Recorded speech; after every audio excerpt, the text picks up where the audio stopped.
It's been a thriller week in Melbourne, so now on BBC Two, enjoy all the best of the Cycling World Track Championships. Here comes Kelly Holmes. The crowd are on their feet. A good footwork, but again, what a start. Denise Lewis, Olympic champion. And Rebecca Ellington is bringing it home the group.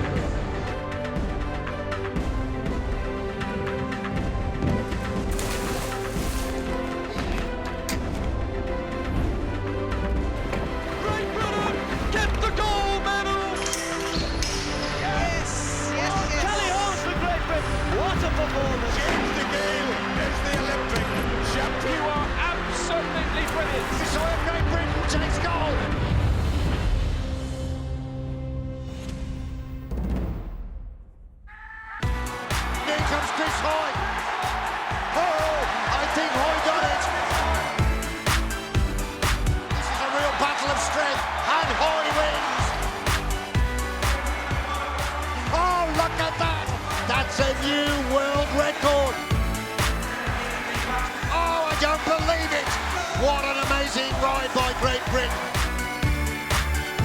Lauren Trott wins the elimination. Unbelievable.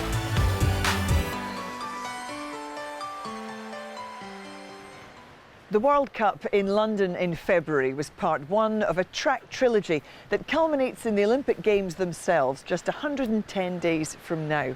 This week in Melbourne is part two, the World Championships, and at stake the famous rainbow jersey and the chance to take the upper hand in a number of intriguing subplots that embroider this cycling year. Will Sir Chris Hoy win the right to defend his Olympic sprint title in London? He and Jason Kenny are vying for the one sprint slot on the British team. Victoria Pendleton continues her war of wits in the backyard of arch-rival Australia's golden girl Anna Meares. Other Ashes battles come in the men's team pursuit, with Britain smarting from the Aussies' victory in London, and in the women's team sprint, where it's Pendleton versus Meares all over again. And Great Britain's best chance of Olympic gold, the women's team pursuiters, looking to break the world record they smashed in London. We begin with that battle in the men's team pursuit, and it's a new-look British quartet from the team that won Olympic gold and set the world record in 2008. They were beaten by the Australians in February, but since then, the British boys have been fine-tuning. Australia take the gold medal, and that is the third quickest time ever. This is probably first team pursuit I've probably lost in a while, actually. Probably pre-Beijing, or I can't remember the last team pursuit I lost, to be honest. But it was all part of the process. Like I say, it's still not nice to lose, but at least we know the reasons why. I think that's pretty much what we can expect to see at the Olympic Games, an incredibly close fight. We just want it to be the other way. We're definitely working through that. We definitely feel a lot stronger, and I felt like I had a lot more to come, and it's definitely moving in the right direction now. It's so different to the road. You pedal at 130 revs a minute on the track, and on the road it's, I don't know, 70 sometimes, average. So it's a big difference, and producing power at that cadence as well is crucial, obviously. So that's one of the main aspects that we're sort of working on now. Competition for places in this pursuit team is fierce, and the four riders who lined up to qualify were Ed Clancy, Peter Kenyock, Andy Tennant in for Stephen Burke, and Thomas himself. They were in the penultimate heat and set a scorching pace, Andy Tennant pulling out to leave the remaining three riders to cross the line with the fastest time of 3:54.485, the quickest ever qualifying time in a team pursuit competition and the third fastest time ever to set up an Australian GB final. In the bronze medal ride-off, New Zealand judged their pace perfectly to come from behind to beat Russia. So the squad from Great Britain, Ed Clancy will lead off, followed by Stephen Burke, then Peter Kenyock and Geraint Thomas, and then for Australia, the team of Jack Bobridge, Michael Hepburn, Glenn O'Shea and Rowan Dennis. Now, I can tell you Great Britain have made one change. Andy Tennant rode in the qualifying round and rode well, but he has now been pulled out of the squad, and Stephen Burke has come in for Andy Tennant. Oh, I think the Australian team has moved O'Shea back in the lineup a little bit. They need to look after him. He was the one that cracked in the first ride under that tremendous pressure put on by Bobridge. And if you analyse that first ride, Australia, with 250 metres to go, were leading by 0.5 of a second, and they finally ended up losing to Great Britain by 0.16. And now then, Australia have gone off the mark slightly slower here.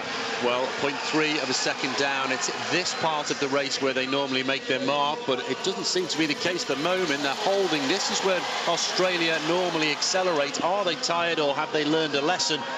Well, we'll find out in about a minute's time.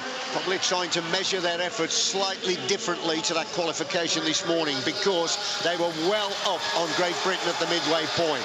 Now then, the first kilometre has been completed at a staggeringly quick time. Great Britain are there in 1:02.413. That is almost 0.4 inside world record pace. Well, they're on it. They know that it's possible. Dan Hunt indicates them. They're up on their schedule as well. The time difference is narrowing between them and Australia. They're going to have to keep this up all the way. We're going to see another close race here. This is going to be a titanical struggle, believe me. And the crowd are trying to get back behind Australia as both teams are burying themselves. 1.5 kilometres now completed. They're right on the peak of the saddle. Both squads here, which is always a telltale sign of just how hard it is. Some big turns going in for Great Britain here. 1.5 lap turns on the front. Ed Clancy took it for 1 3/4 laps off the start, so that might hurt him later in the race. And that's the kind of thing that Jack Bobridge does for Australia. Of course, he's the world record holder for the 4,000 metres, and the crowd are loving this. Australia have now moved into the lead. It's still close, but they've now got into the lead at the midway point. There's absolutely nothing in it. It's swung the other way now. There's less than 1/10 of a second between these teams. They've been this evenly matched for nearly a year now, and I think it's going to go all the way to the wire. Every time they meet these two squads, it is a breathtaking contest. Now then, can Great Britain finally get the better of Australia in a world final? Well, look how close it is. Australia have gone behind now by 8/100ths. It's just swinging every lap backwards and forwards. Great Britain just stole another 1/10 of a second there. Is that going to be the difference? Well, is it? That's the question you've got to ask yourself. We're heading on towards the 3/4 point now, and both squads are giving absolutely everything. And Great Britain look as though they're going to get the measure of Australia. There it is, the difference. It's 0.3 of a second now that Australia are trailing, and we're into the final 4 laps. Well, it was Geraint Thomas did a big turn there that just pulled them out a little bit. Pete Kenner's just done another one and stole another 1/10. They're nearly 0.4 of a second ahead now, and Australia are down to 3 men. And by the way it happened, I don't think it was planned. Right, where are the medals going to go? Look at this, the well-drilled unit of Great Britain are now down to 3.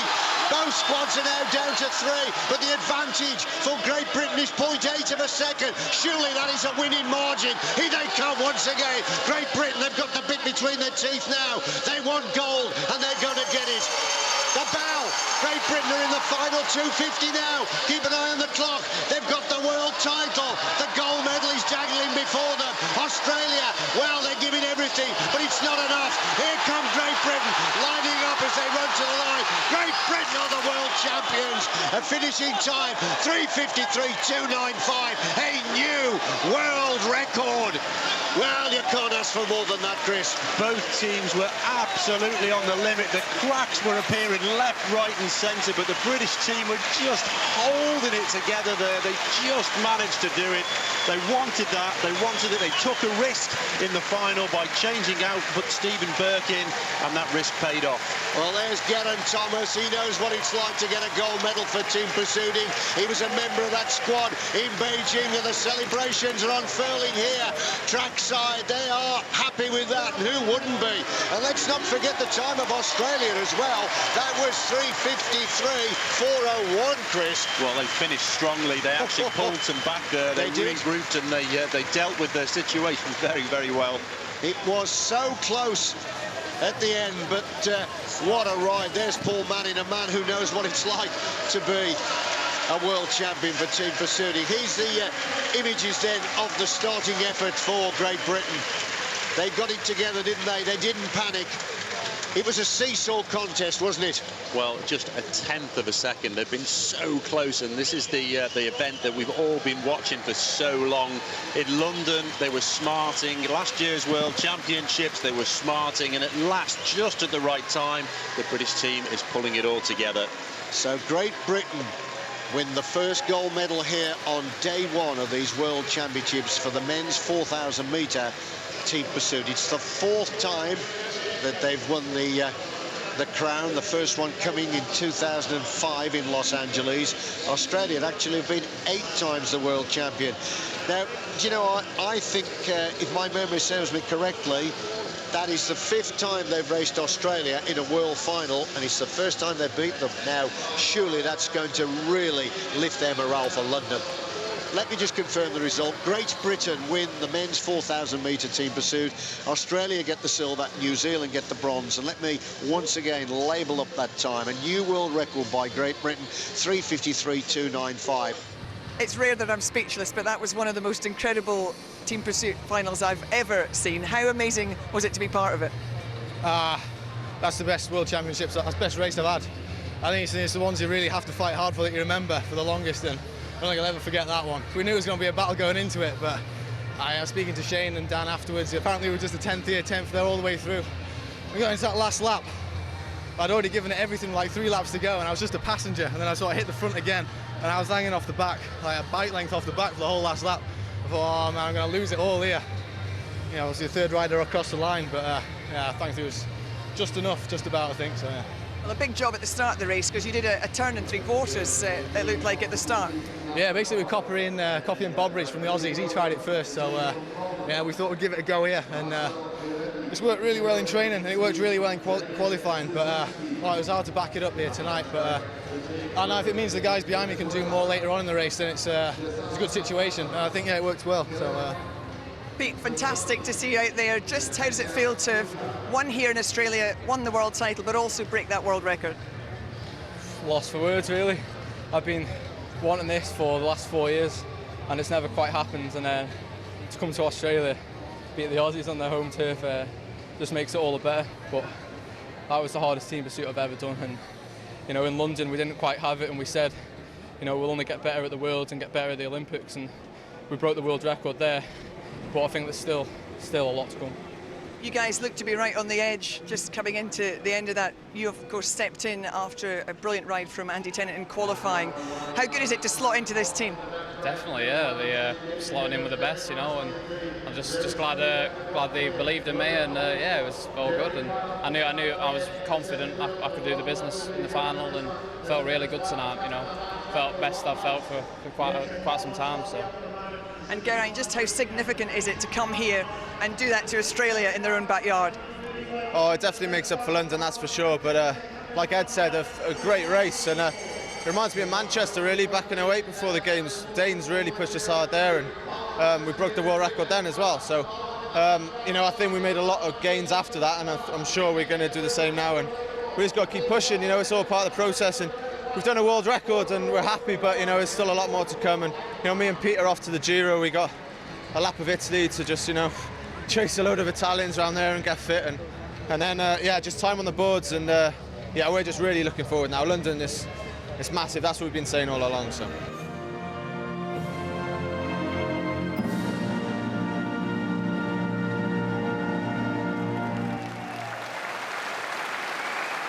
Well, Chris, what an absolute privilege to be here in this velodrome to see that. You were up in commentary, I was down in Track Central. 2 of the fastest pursuit rides we've ever seen in history. It certainly lived up to hype, didn't it? It did, and we've been saying for a couple of years that it's going to go absolutely down to the wire in London, and that said exactly the same thing. A tenth of a second just flip-flopping either way, all the way through the race. And luckily Great Britain came out on top, but you know, a little bit short, a little bit longer, could have gone the other way. Interesting to hear Geraint Thomas talk after the race, and he said there's more to come. They'll go faster in London. He feels he can progress. In many ways, he's perhaps fortunate to be in this squad, keeping his place. He was a little bit flat after Paris-Nice, wasn't he? Yeah, he literally did have to fight his way into this team, and for him, the problem is just being able to hang on and go quick enough at the start. And if he can manage to generate enough speed for that, his endurance side of him, well, that's what carries them in the last part of the race. So they were certainly glad to have him there when the ride went off. And how significant is it to beat Australia here in Melbourne ahead of the Olympics? I think they came here prepared to not win here, but they wanted to close the gap to keep it close enough. So it was an extra really to beat them and to take the world record. So they're going to be very, very happy, but it's still very close, isn't it? It's going to be a world record, isn't it, to win the Olympic gold? I think it's definitely going to be a world record. I think not only a world record, I think it's going to go by a significant margin.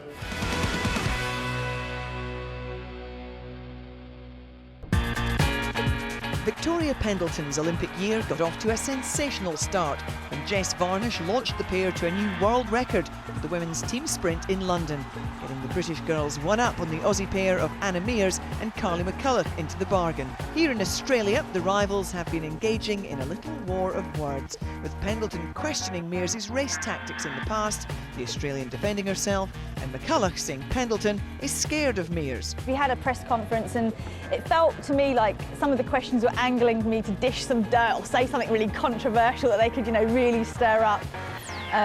But I was just like, no, I don't really think about Anna that much.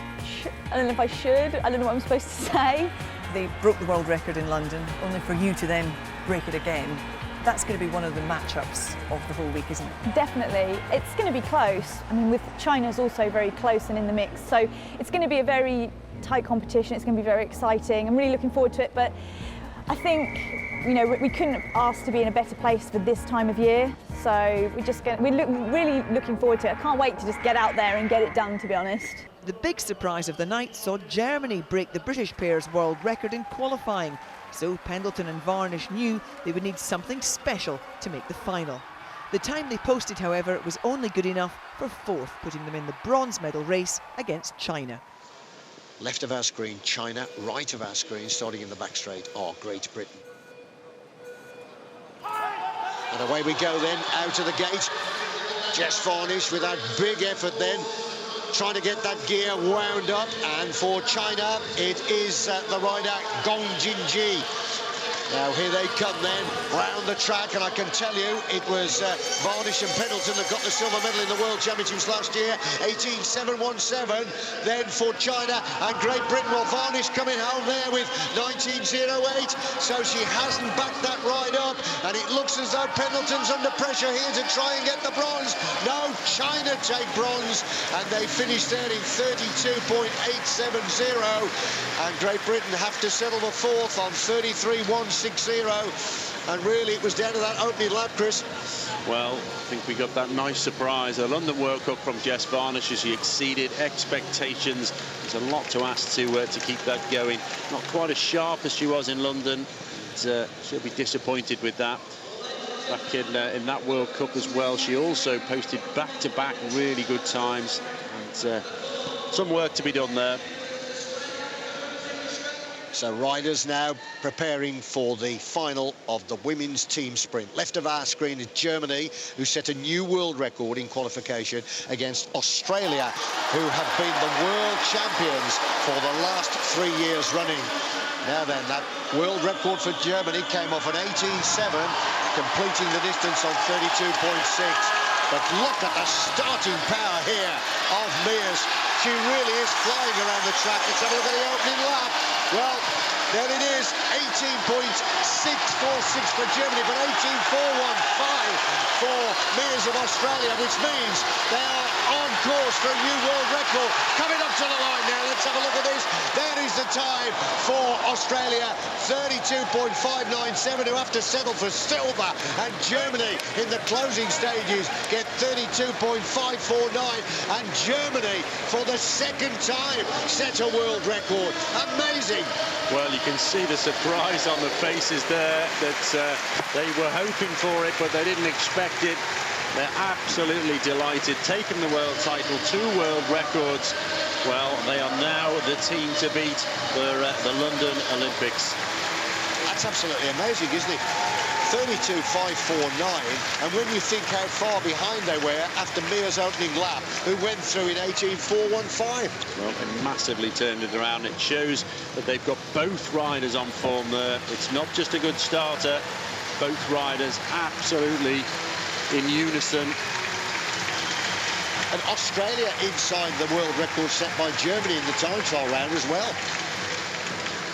Very, very consistent performance there by Mears. 2 great starts from her.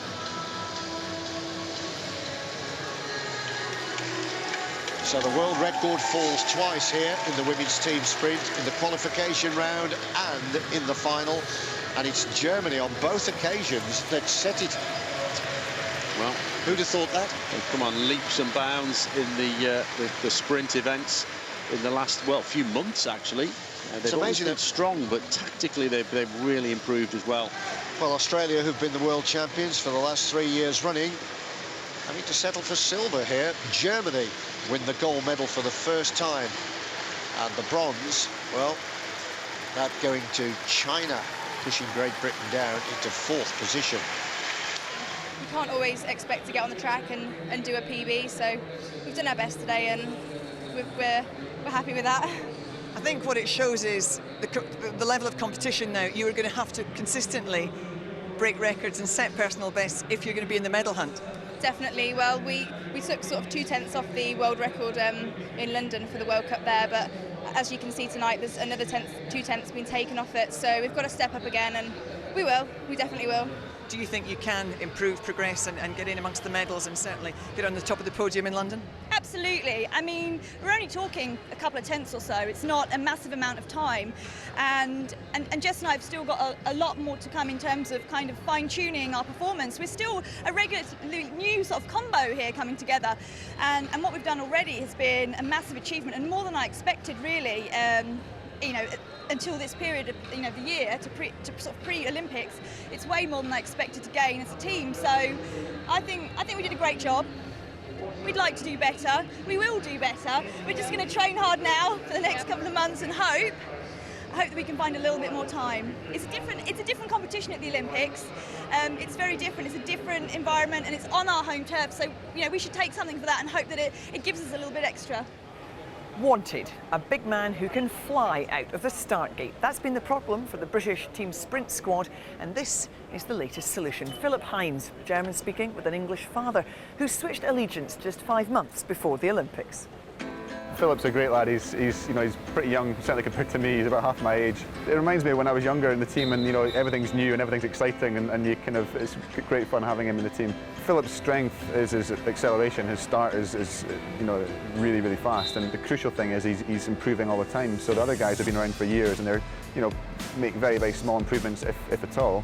Whereas he's taking 2/10 off his time every month or so at the moment. We're not trying to put too much pressure on him here. We're just saying, like, get up there, experience what it's like to be at a major championship, and if he performs well, then there's a very good chance he could be in the running for the Olympics. And because we're still a few months away, by then he could potentially be right up there with the best guys. And if we get a good start, then there's a good chance, with Jason being one of the fastest guys in the world over the second lap and myself for the third lap, there's a good chance we could challenge for the gold medal. Cycling isn't the only sport that's seen foreign nationals come in and join a British team. The phrase plastic Brits has been bandied around, certainly in the build-up to these Olympics. How do you feel about somebody coming from another nation and representing Great Britain? Well, I think you've got to remember that his dad is British, and it's not as if it's somebody who's visited the country a couple of times or has it on residency, or Philipp, yeah, he's got a German accent, but certainly his humour appears pretty British, and he's fitted in the team very well. And the regulations are there. If you have rules, then you stick to those rules, and if you're eligible, you're eligible. Now then, let's have a look to see whether Enders can replicate his performances of this season. Fastest man on the planet, that fella there that you're looking at on the left of our screen. 17:096, the quickest opening lap that he has posted. And the power of the man, he just blows the team completely out of the wheel. And a good start as well by young Philipp Heins. Let's keep an eye on the clock to see what kind of time he records. Well, 17:510 for Heins. Well, they're going to be pleased with that. That's as much as they can possibly hope for. A personal best, and by a big chunk as well. Lifetime best for Heins, so a good gamble by the British Gam. But the opening lap by Germany, 17:112, staggering 30.201 at the 500-metre mark. What are they going to stop the clock at? The world record is 42.914. Surely they're not going to beat it. Oh, no, just shy. But that's interesting because their time places them second, and it means they'll race against France for the gold and silver. And the time by Great Britain puts them in 4th position, and they will race Australia for the bronze. Well, I think they've got to be happy with that. They were trying something different. Philip Hines stepped up to the mark, posted a personal best. He can't ask for more than that, and he's got time to progress between now and the Olympic Games. And that's what it's all about, isn't it, Chris? This window after the Worlds leading up to London, they've gambled, they put the youngster in the gate, and I think that's probably one of the best times that we've seen by our new gateman. No, I think, I think it justifies the decision to bring him here. They've got to be happy with that. But the German start there, an incredible start there. And as we mentioned earlier in this qualifying round, they've got 15 metres. If they go further than 15 metres, then they are relegated. And I would say that was about 10 metres there. So Great Britain poised to race Australia for bronze, but the commissaires had seen a rule infringement. The changeover after lap 1 between Hines and Kenny happened outside the designated area, and GB were disqualified. And incredibly, so too were the fastest qualifiers, Germany, for the same offence. France on the left of our screen, starting in the home straight. Australia in the back straight. This is the ride-off for the gold and silver medals in the men's team sprint. Look at the starting effort by Bourget, and equally matched by the starting effort of Shane Perkins of Australia. Much better ride by the French team this time. They're much closer to that wheel. I think they've made a much better job of it. Let's have a look at the opening lap then for Bourget. 17.405, not as quick as his time trial round, but still good enough to give them the head of the contest as they come up to complete the 500 metres. Here they come now, 1 lap to go, and it's still France leading. It's marginal, but France have got the advantage. It's D'Almeida now off France, trying to hold off the spirited challenge of Australia. Coming up to the line, can they do it? On the line, it is Australia that win in 43.266, 1,000th of a second only splitting the two. Australia take gold from France. And that's exactly what that kind of finish is what we saw in the previous ride. It was a blistering finish by the Australians. Perkins really upped his game there, and the other two were ready to take advantage of it. Fantastic teamwork there. The French just couldn't replicate what they'd done before. Well, the opening lap of 17.405 by Bourget, his trademark start, put France in the lead, but you couldn't hold the Aussies down, could you? Well, he was slower by nearly 0.3 than the previous ride, which was certainly better for his teammates, but I think that's what they missed, that great start. And on the other side of the fence, well, Perkins stepped up and did a blistering opening lap there. Well, Australia get their gold medal here then for the men's team sprint, and I'm just looking down my times quickly here, and that time of 43.266 is a national record.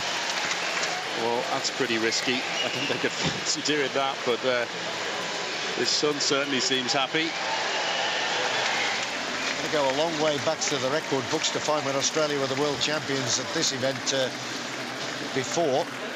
1996, back in Manchester, actually. There's the rest of the positions for you. We've looked at the video and we've got nothing to argue about, really. You know, it was clearly out with the changeover zone, and it was just a very small mistake by Phil. You know, he did a great ride to have done a 17.5 in his first championship. The improvement he's made, the way he handled himself, everything has been fantastic so far, and he's disappointed. But he shouldn't feel, you know, his responsibility. He made a very small mistake, and we've been relegated, but you know, you can see that you get experienced teams like the Germans too. I've just heard they've been relegated as well, so 2 of the top 4 teams have been booted out for changeover errors. It's the kind of thing we see in athletics where Great Britain sometimes drop the baton. You know, that's kind of what we're talking about here. Is it something that you can legislate against? I mean, is it the kind of thing that really shouldn't happen at a World Championships? It shouldn't happen, but the thing is, you're dealing with, you know, we've won and lost championships by thousandths of a second, so the reason that you have this tight changeover area is because if you run at the guy in front of you with a bit of a gap and have a lot of speed and momentum, then you can gain a bit of a boost at the start of your lap. So, you know, essentially you could change, if you've got a very, very fast starter, you could leave it very, very late and then shorten your second lap and shorten third lap. So it's a way of leveling the playing field for everybody. So there's a rule is there for a good reason. You know, you practice it over and over in training, but as I say, the differences in winning and losing are so small that these margins we're working with, that you push it right to the limit, and if you get it slightly wrong, then you're out, and that's what happened tonight. Well, Chris Hoy clearly disappointed to miss out on a medal ride there. What did you make of the relegation? I think it was very, very different. We've never seen the like of it before. 4 teams all relegated and for the same infringement. And there is a mark on the track that shows this zone, this 15-metre zone that you must change inside it. And clearly, when we looked at it back, you could see that they were outside of that just. But there's normally a sponge at the side of the track, because you have to remember the riders are doing 70 kilometres an hour and they can't see a little mark on the track. And I think they all got caught out by the same thing. Maybe a little bit of inexperience from Philip Hines, but is he now the answer to this dilemma? Have we got a new British Man 1? Yeah, I mean, we don't want to be cheesy about it, but there's a genuine positive side here. 17.5 is a very workable first lap. He was right up there amongst it. They'll be really pleased with that, because he's only going to go in one direction. I think he's just booked his place for the Games. So, Philip, how did you enjoy the experience? It was really good to ride with Chris and Jason. I'm really happy with my 17.5. Yeah, I think expect a bit more.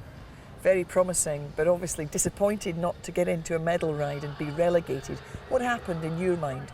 I was riding like I normally do, had my head down, didn't really thought about the change, but then it was a bit too early, I reckon like 5 meters too early. But you don't really think about it when you ride, so it was a bit a mistake for me. Do you feel now that you have a real chance to get a ride and be part of the team in the Olympics? Yeah, I hope so. I mean, the fastest man 1 at the moment in Britain. I set myself a target to go 17.3, 17.2, and I reckon I can do it. You are half English, that's right, isn't it? My dad came over when he was 17, I think, to the army, and he was like in a base in Germany and was with the British Army. Then he met my mother, I think, and yeah. And decided to stay? Yeah, and decided to stay. So how did you come to be part of this British team?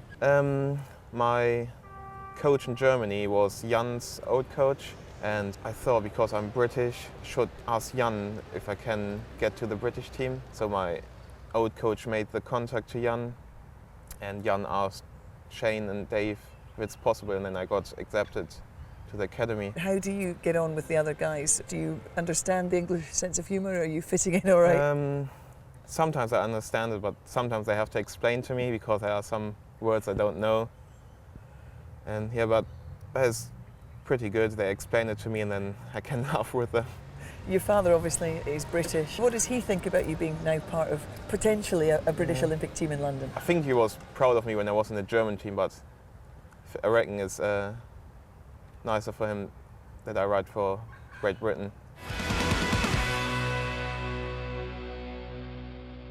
A number of non-Olympic events are in the World Championship programme, and the one member of the British team pursuit squad not to get a ride so far, Ben Swift, lined up in the 15-kilometre scratch race. First across the line is the winner.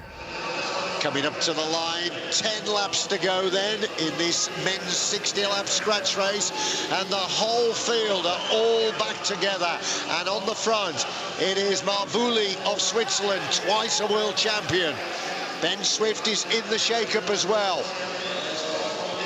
Well, they've managed to control it through this danger period for long enough. They've all had a breather, that it's most likely to come down to a sprint now. You can see the riders looking over their shoulders, just waiting for somebody to make a move, but everybody's had a chance to take a breath. It's going to be very difficult to get away now. Ben Swift just get caught up in the wheels near the back there. I'd like to see him a few places higher.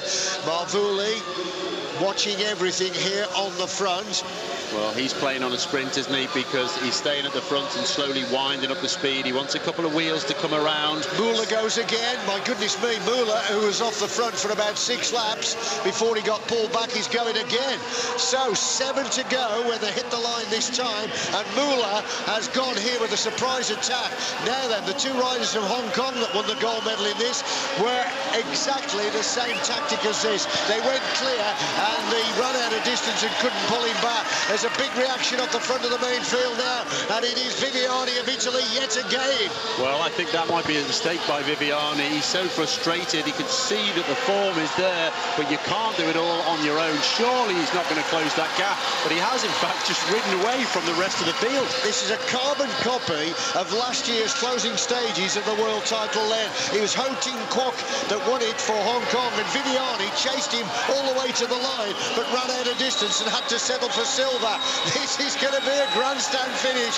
4 to go. Moulen it is. Still clear. A man who won the bronze medal a few years back, being chased by Viviani. In third place, rider for the Czech Republic. And Ben Swift of Great Britain now comes through into fourth. Well, it's like a great big pursuit, isn't it? We've got individual bodies all over the track. They've all worked hard through this race. Nobody's got fresh legs. Viviani's stalling and Ben Swift is coming up on him, so he's in the medals. He certainly is. He's moved into third position now. Moulen beginning to tie up. His shoulders are going, his head's going. He really is tying up. And Viviani has run out of steam as well. 2 to go.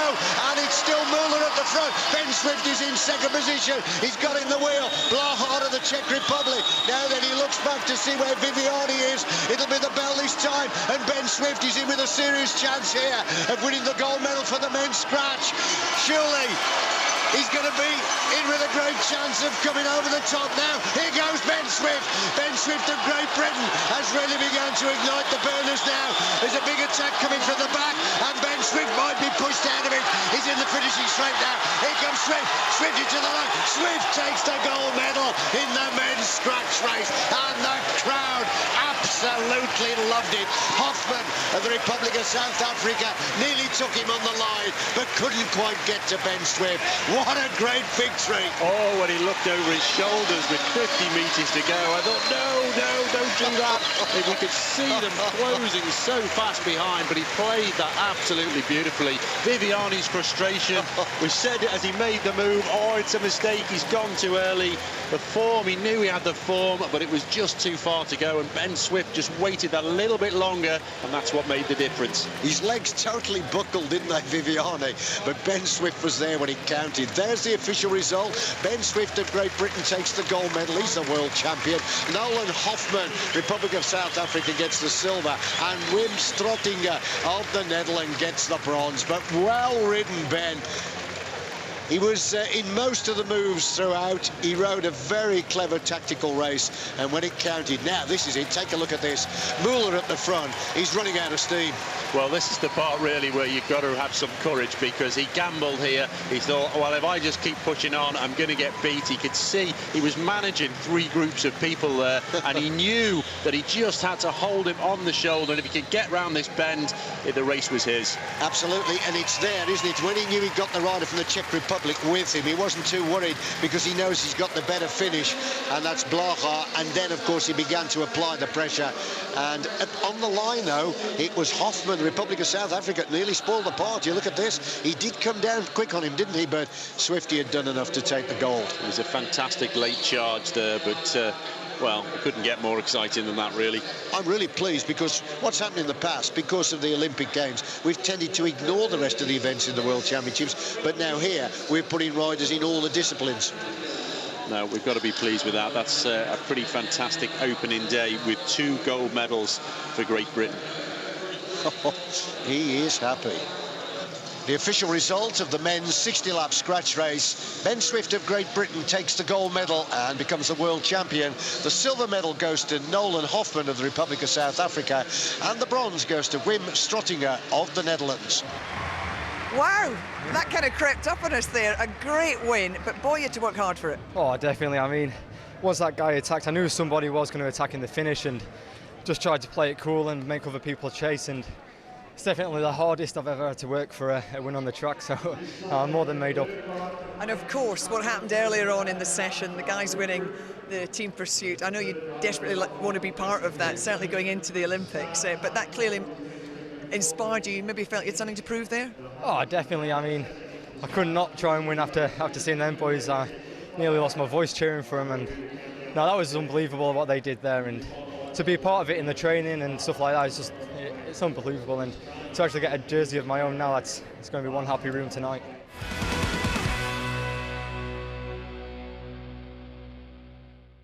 Of all Britain's gold medal hopes in the Olympic velodrome, their strongest chance comes in the women's team pursuit. No pressure there then. Well, actually, there doesn't appear to be any pressure, as they showed at the test event. Here they come, lining up for the blanket finish. What's the clap? Oh, I don't believe it! Great Britain, 3:18.148, a new world record. It wasn't a target as such, but it's been a long time coming for us. Like, we do times down at Manchester constantly that are so close to the world record, and then we never nail it when it comes to the race. So it was almost like a relief. Like, I was just so happy that we'd finally broken it. So I think the world record did mean more. They've been so consistent over the last few years. They've set the benchmark again and again. People have seen what we can do now, so of course they're going to try and step it up. But I guess we can only do the best time we can at the time, but hopefully a new world record, yeah. It's such a great team atmosphere that we've got at the minute. Like, we're like a family rather than a team. So yeah, it's really good. Me and Danny hang around all the time. We live next door to each other. And she's best mate on and off the bike. So obviously I see her a lot. And Jo, I mean, we do meet up, but she doesn't live at our flat, so it's a bit harder. So we tend just to see her and Wendy down here. In qualifying, the British squad watched Australia break their new world record before Trott, King and Rousel took to the track themselves. 1 kilometre to go for the women's team pursuit squad of Joanna Rousel, Laura Trott and Danny King. Now they're starting to pick the pace up here. They've been trailing the Australians throughout the ride. In the first kilometre they were 1.3 seconds back. Then they pegged it back to 0.9 at the 2 kilometre point, and now they're starting to get closer. They've only got to beat the time of Canada, which is 3 minutes 19.4, and they are in the final for the ride-off for the gold and silver. But just look at that now, only 0.6 off the pace of Australia, and the coach is indicating to them that they can actually close down on the time that the Aussies have set. Now then, what are they going to finish up with? Look here, only 0.161 of a second. It's looking very much to me as though Great Britain can go quicker than Australia. They can. It's 0.142. They now lead the Aussies. Well, are they going to break that new world record? The Australians have only held it for about 15 minutes, and it looks as though it's going to crumble. Here come the British trio lining up for the blanket finish. Let's have a look at the time. Oh, sensational. 3:16.850, a new world record, and Great Britain qualified fastest. Incredible scenes. Just a matter of hours later, Canada pipped New Zealand to the bronze before the final everyone wanted to see. Britain against Australia again. Left of our screen, Great Britain, on the right, Australia. This is the final of the women's 3,000-metre team pursuit. Joanna Rousel leading off Laura Trott, followed by Danny King for Great Britain. And for Australia, it's Annette Edmondson leading off Melissa Hoskins. And third wheel will be Josephine Tomic. This is going to be some fight.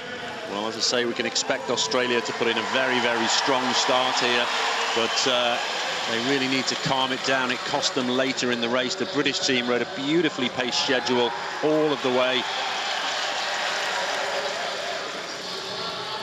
Looking at the team from Australia, coached by Gary Sutton, who's in the back straight.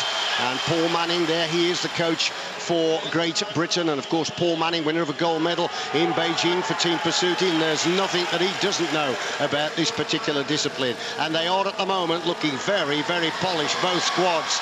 Get an idea of the kind of tempo they're on when they come to complete the opening kilometre. Well, we'll expect the British team to be behind at this stage, and I actually think that's good news because they paced it beautifully this morning. They're over 1 second behind. Well, that's slightly less than in the qualifying ride. Fast opening kilometre, 107.9 by Australia. They are well inside world record pace here, and it's going to take an amazing world record by Australia to deny Great Britain the gold medal. Well, have they gone off too quickly, Co? That's what happened in the qualifying ride this morning. The Great Britain team being shown by coach Paul Manning. They are on schedule, so they're riding to a perfectly attuned pace. The Australians, well, they've gone off very, very quick. They certainly have. There is the coach, as you can see, indicating to them how much they trail by, but there's no panic at the moment.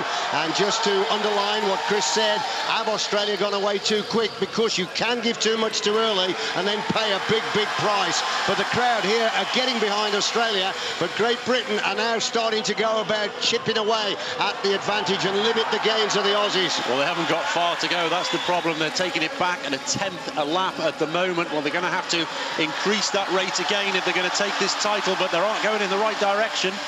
Still ticks on. Well, it's inside a second. It's 0.8 now, the difference. Midway point then. Australia the quickest on 2:11.5. We're into the final 4 laps now, and the crowd are starting to stand here as they're cheering the Australians on. Here comes Great Britain. It's getting closer. It's 0.5. It's coming down all the time.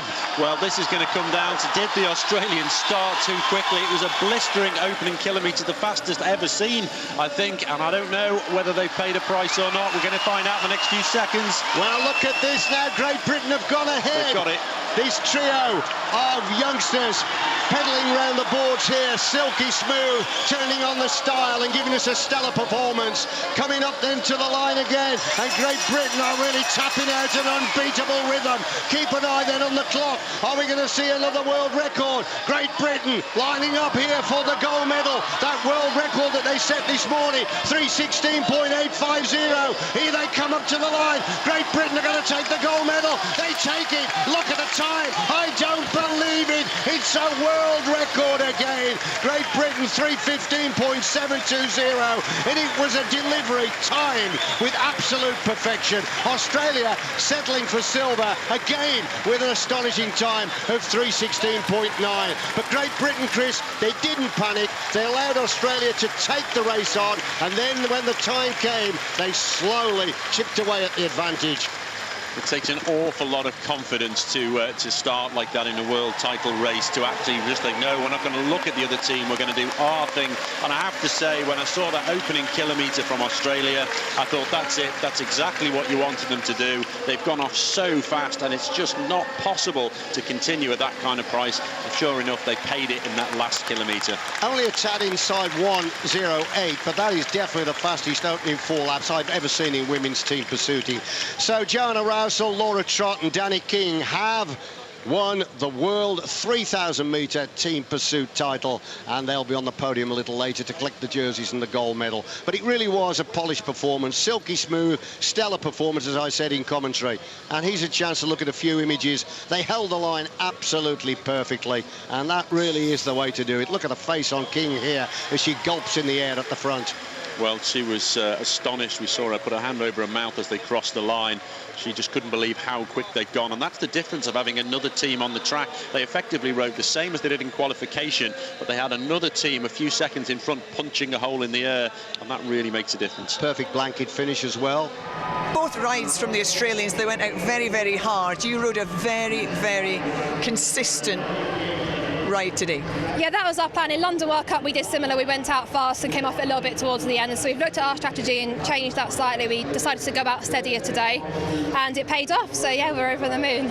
And Danny, when you're aware of the crowd obviously cheering on the Australians, they built up such a significant lead, and then to hear it go deathly silent, you must have realised that you were back in amongst it. Yeah, definitely. At the beginning of the race, I think they were up on us quite a lot, and Paul was sort of pulling us forward to go faster, and we just dug in, and yeah, as Joe said, we just did a consistent ride and kept the speed going all the way to the end, which I think is, you know, our winning strategy. So yeah, it paid off, but we're over the moon. Very significant as well. You took a second off of that world record that you set in qualification. Yeah, I don't know, yeah, how we did that. The girls were amazing. We just, like, you know, rode a perfect race, I guess. So yeah, bring on the Olympics.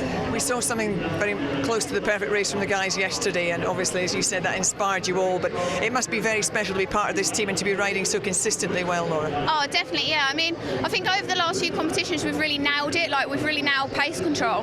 So yeah, I mean, yesterday was such an inspiration, so yeah, it was good to come out here and show them what we can do too. I saw you just a little bit poorly after the race. I think nobody's in any doubt as to how much effort all of you put into this. Yeah, oh well, I mean, I was just flat out sprinting. I mean, on my last turn I swung off and was just thinking, please don't drop me, just get me to the finish. But yeah, I mean, like, obviously we tried so hard to win it, so yeah, it was nice that it all paid off. what do you think this sends out as a message towards everybody else? Obviously, we're looking forward now to London. Oh, I mean, I think it gives a really strong message that, I mean, they've got to beat us now. Like, we haven't lost a competition since Manchester World Cup last year, so I think like it's going to be our track. So I think, yeah, it definitely puts a strong message out there. And Danny, Geraint Thomas said he thinks that men's pursuit team can go faster. Do you think there's more to come from this group? Yeah, definitely. We're just all improving as well. You know, we're a young team, and you know, we're seeing improvements in training over and over again. So yeah, I think there's definitely more to come. It's a little bit special winning here in Australia, isn't it? Oh, it really is. It's so good to come out here and beat them in their home turf. I mean, a lot of the Australians are commenting after the World Cup that we had all the home crowd support, and well, they've got that here, but we've still beaten them. So yeah, we're really happy. Well, another outstanding performance from the British women there. And what have we learned about this team here in Australia? I think the main thing we've learned is it's going to be very, very hard to break into that team, and Wendy Hoogenagel is well capable and she's just not getting into it. But that tension, the fact that there is more than the 3 places, it's what's making them going fast as well. They rode so strongly in qualifying and a very consistent ride. Clearly the management decided they didn't want to break it up. Nobody made a mistake, if you like. They were very confident because we saw at the start how controlled they were, but it was controlled ferocity because towards the end they got it all out, but it was beautifully executed. One of the finest pursuit rides we've seen. They took a second off the world record they set in qualifying. They're heading in the right direction. It's going to take a world record to win that gold medal in London, isn't it?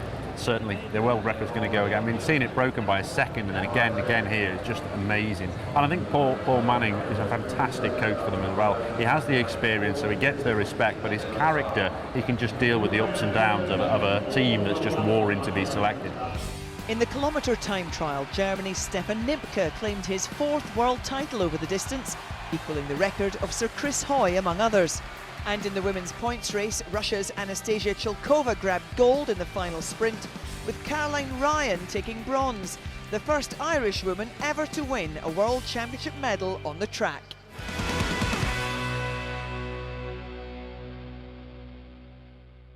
Right, the Omnium. Now, while some of you may know all about it, there'll be others, I suspect, who might be wondering if it's actually a proper word. If you're in the latter category, bear with me, here goes. It's new to the Olympics this year. It's a 6-event competition for all-rounders. A little bit like a decathlon on wheels. The winner of each event scores 1 point, second gets 2 points, and so on. So the rider with the fewest points at the end is the champion. Most of the events are familiar, but look out for the elimination race, or Devil Takes the Hindmost, an old velodrome favourite where the last over the line each time is knocked out, until the last 2 riders left in the race sprint for the win. Ed Clancy will ride the Omnium for Britain at the Olympics, and after 2 events here, the flying lap and the points race, he led the field. The third discipline was that elimination race. Ed Clancy's going to have to move up, and it's efforts like this that can take a lot of strength out of you. He has moved up and at the right time, and now at the back it's Hansen then of Denmark. It's getting hard out there. Yep, Hansen of Denmark will be out this time, number 17. Well, I think he made a mistake there, to be honest, because he was coming over the top and clearly he's tired, but he paused, and you can't stop on the outside because you find yourself pinned to the back. Cruz, they've called Perez out of Argentina, number 1. Hansen clearly thought that he was out. He dropped back and now he's fighting to try and get back in the wheels. Now, what is all that about? I think Clancy might be a bit cooked now. You can see he's working very, very hard, and he's in a dangerous position. He's got to try and move up, and he is moving up. Come on, Ed. Oh, good move in there. Now, it should be Hansen this time, the Dane, number 17. It is. Well, that's bad luck, because in my opinion, they called the wrong man out before. 10 riders left now in this elimination race, the 3rd counting discipline in the men's Omnium competition, and Ed Clancy is still in the hunt for a good finishing position. He's in the middle of this depleted peloton, but he's being squeezed to the back, and he's going to have to be vigilant here. Cockard is on the inside of him, and Clancy is right at the back. Remember, if you crossed the line last, you were out. Clancy's over the line last, clearly heavily fatigued, and Ed Clancy is eliminated. So, an early exit for Clancy in the Devil, which gave his rivals the chance to capitalise. These are the 4 now. I think it's Van Hook that could be in trouble here because he's got some good sprinters in front of them. The only one who can't sprint, well, they've given him a gap. Yep. Looks like Radicek's the man that's going to come over the line here first. Oh, it's close again, wasn't it? I think it might have been Hook or Ratacek. Yeah, it is the Belgian, Van Hoek. We're down to 3. Well, I don't think Ratacek knew that because he's eased off. Oh, it's such a shame when that happens. Is he going to realise? Because these two are going away. No, he doesn't realise. I think he's just had enough, actually. Yeah. He's capitulated. His legs have exploded. Now then, we've got 2 left here. And it is Cockard, who's been living dangerously throughout, and O'Shea of Australia. Well, O'Shea is going to be the new leader of the Omnium competition in his own right at the midway point. He's ridden a very, very good race. He has. If he wins, he'll get 1 and take his tally to 9. If he finishes second, he'll get 2 and take his tally to 10, which means he will be the leader. The crowd are really getting behind O'Shea here of Australia. Now then, that's Cockard. Got anything left in his legs. He's on his own. I don't know how many sprints. Cockard beginning to lead this one out from the front. This Frenchman is absolutely amazing. Overall winner of the World Cup then, Cockard of France. He's going to win the 3rd discipline, the elimination. Here he comes. Cockard wins and gets the 1 point. Second is O'Shea of Australia, and he gets the 2 points. And what it means now at the midway point of the Omnium, after 3 disciplines, 3 more to come tomorrow, it is Glenn O'Shea of Australia with 10 points, who is the leader. There's the result then of the elimination race, the 3rd counting event in the men's Omnium. Brian Cockard of France wins, scores 1 point. Glenn O'Shea of Australia is second and gets 2. Ratacek of Poland 3. Ed Clancy, well, 10 spot for Clancy. I think he'll be quite pleased with that. And there are the standings. O'Shea leading with 10, Bell of Canada second with 16, and Clancy in a good position, lying 3rd with 18 points.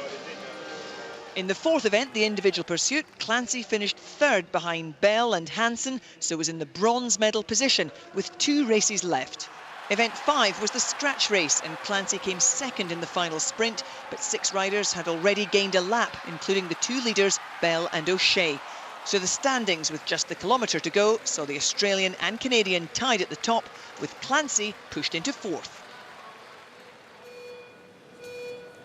Hansen of Denmark, who's lying 3rd overall, starting on the left of our screen in the home straight against Ed Clancy, who is currently 4th. Ed Clancy needs a really good time here, and it could put him in with a serious chance of making the podium. Good start by Clancy, fastest opening lap. Trademark start by Ed Clancy. Well, he's controlling it because he knows he's got to go a little bit further than he normally does in that team pursuit effort. But we can expect at least a 2, I think, from Ed Clancy. And that 2, I tell you, would take some beating. He's still leading, 33.035, and at the moment, Hansen, who is lying 6th, means that he will have to surrender his position of 3rd overall, because the better work is coming from Clancy, still the quickest, but Hansen has now raised his game, and he at the moment is showing the 3rd quickest time. It's going to be really tight, this one. Clancy looking for the line. What's he going to stop the clock at? Oh, it's a 1:01.9. What a time by Ed Clancy. That's the fastest time so far. Now, if he wins this kilometre, that'll take his tally up to 29. But Hansen's time of 1:03.1 means that he is now lying 2nd, and that means if that remains that way, his 2 points would take him to 28. So it means Clancy would be denied 1 place on the podium by 1 point. Well, we'll see how this pans out, but he couldn't have done more than that. I thought he'd do a short 2. I have to confess he went slightly quicker than I thought he would. I just didn't think after the team pursuit event, 6 rides here, that he'd be able to produce a time that's quick, as in the past won the open kilometre event. The final heat of the men's kilometre time trial in the Omnium on the left of our screen. It is Zach Bell of Canada, and starting in the back straight, it is Glenn O'Shea of Australia. Now then, at stake here is the gold and silver medals. Well, they're looking good, I have to say. Oh, Bell 10th at the moment. Now then, that could be costly if he can't raise his game, but O'Shea has started very well. got the good leg speed, the Australian. They're coming up now to the 500-metre marker. Let's have a look at it. Well, he's starting to lift his pace a little bit here, Bell of Canada, but O'Shea is still leading. 33.480. He's got the better of the Canadian at the moment. He's got to maintain this if he wants to win the World Omnium Championship. Oh, O'Shea's going even quicker. He's even a chance of getting second here, but this ride by Bell could be costly. It could drop him out of the silver medal position. Coming up now to the line. Let's have a look at it. There it is then, the finishing position for O'Shea of Australia is second, and that means that his tally will go up to 22 points. So the overall world champion is O'Shea of Australia. There we are, that's confirming our call. So O'Shea is the world champion. Bell, who I thought was actually out of it there, has got the silver medal, but a tie by Hansen and Clancy for the bronze. So the rule does say it has to go back to the timed events, but I'm being told that Hansen's times add up to less than Clancy, and so he is going to get the bronze medal. I just kind of let the points slide in the elimination race, the end of the first day, and I think that's... I almost kind of... I mean, O'Shea was going real strong, and it'd be hard to sort of give away 7 points and get them back today, and prove right. I mean, I was hoping for a bronze there in the kilo. I think the Danish lad really sort of raised his game, but there's nothing I can do about that. I mean, I did a good kilo there and good pursuit today as well, but yeah, if you look at the total number of points we scored, it's still a pretty low scoring event for me even. Well, it's just the way the dice rolls in this thing, you know. I mean, you can be on top form and still get 4th or 5th place, but that's good, you know, still in the ballpark. I wouldn't have traded the win in the team pursuit for anything, and anything on top of that was a bonus, but you're right, it was a shame just to miss out on the medal, yeah.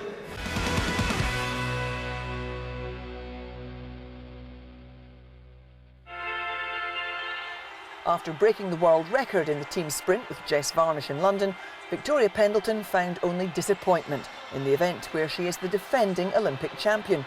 She was knocked out in the semi-finals of the sprint by Anna Meares. The Australian is beginning to turn the throttle, and Pendleton won't get up to her, and Meares wins through 2-1 into the final. I feel in better shape than I was in London, definitely. I still feel I've got a long way to go, so I'm not pinning all my hopes and dreams on the World Championships, because I know that by the Olympics, you know, I hope we were taking another step forward, and it was always my goal to peak in August. But I'm going to give it a really good shot. Do you feel you can get the better of her this time? I've beaten her more times than she's beaten me, and over our sort of 10-year, obviously, history of racing together. So I should really take confidence from that. I think the last couple of times that we've come up against one another, I haven't been feeling my best, and I don't like to make excuses. I hate that. But I know on a good day, I think I've got the match, so it's difficult.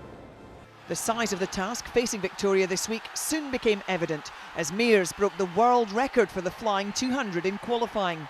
Pendleton, meanwhile, looked less than her convincing best in the early rounds, but she made it through to the semi-finals, where she ran into Meares. The last time they met was in the test event in London in February, and Meares beat Pendleton in the semi-finals. I'm just wondering if that's going to be on the mind of Victoria at this stage. She hasn't had a great ride through this far. Sprint not gone the way that she's wanted it. Team sprint as well was something of a disappointment after London.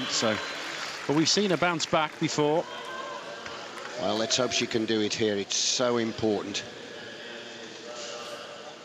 This, of course, is the competition everybody wanted to see for the final, but there we go. It's semi-final stage. Now then, getting towards the sharp end here of Heat 1. Race 1. Now then, Pendleton looks as though she's going to lead this one out from the front. Yep, fully committed.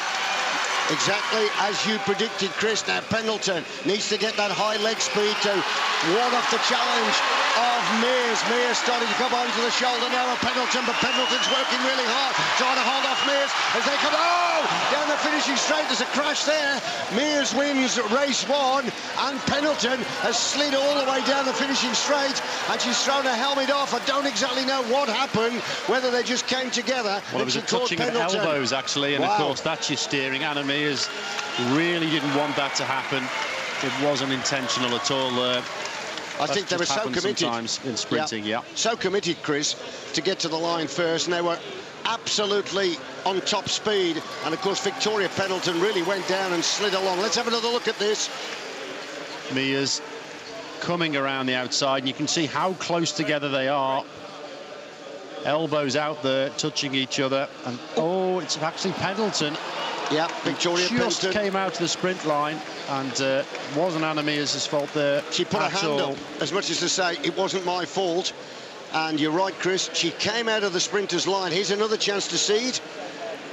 That's where they lock, or at least they just touched. Yep, and down she went. Just takes the weight off the front wheel long enough that it just slides away.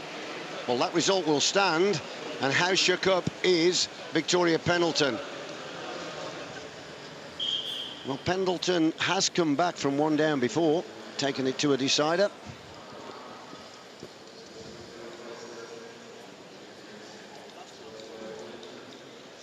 So much at stake, isn't there?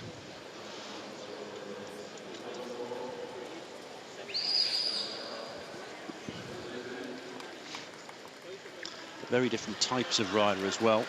Anna Mears, all power, and spindly form, almost spindly form of Victoria Pendleton. Yeah, it's about power to weight ratio, good acceleration at high speeds. But Mears is in imperious form, and of course she's inspired riding against her, or in front of her home crowd. Formerly from Queensland, now based in Adelaide.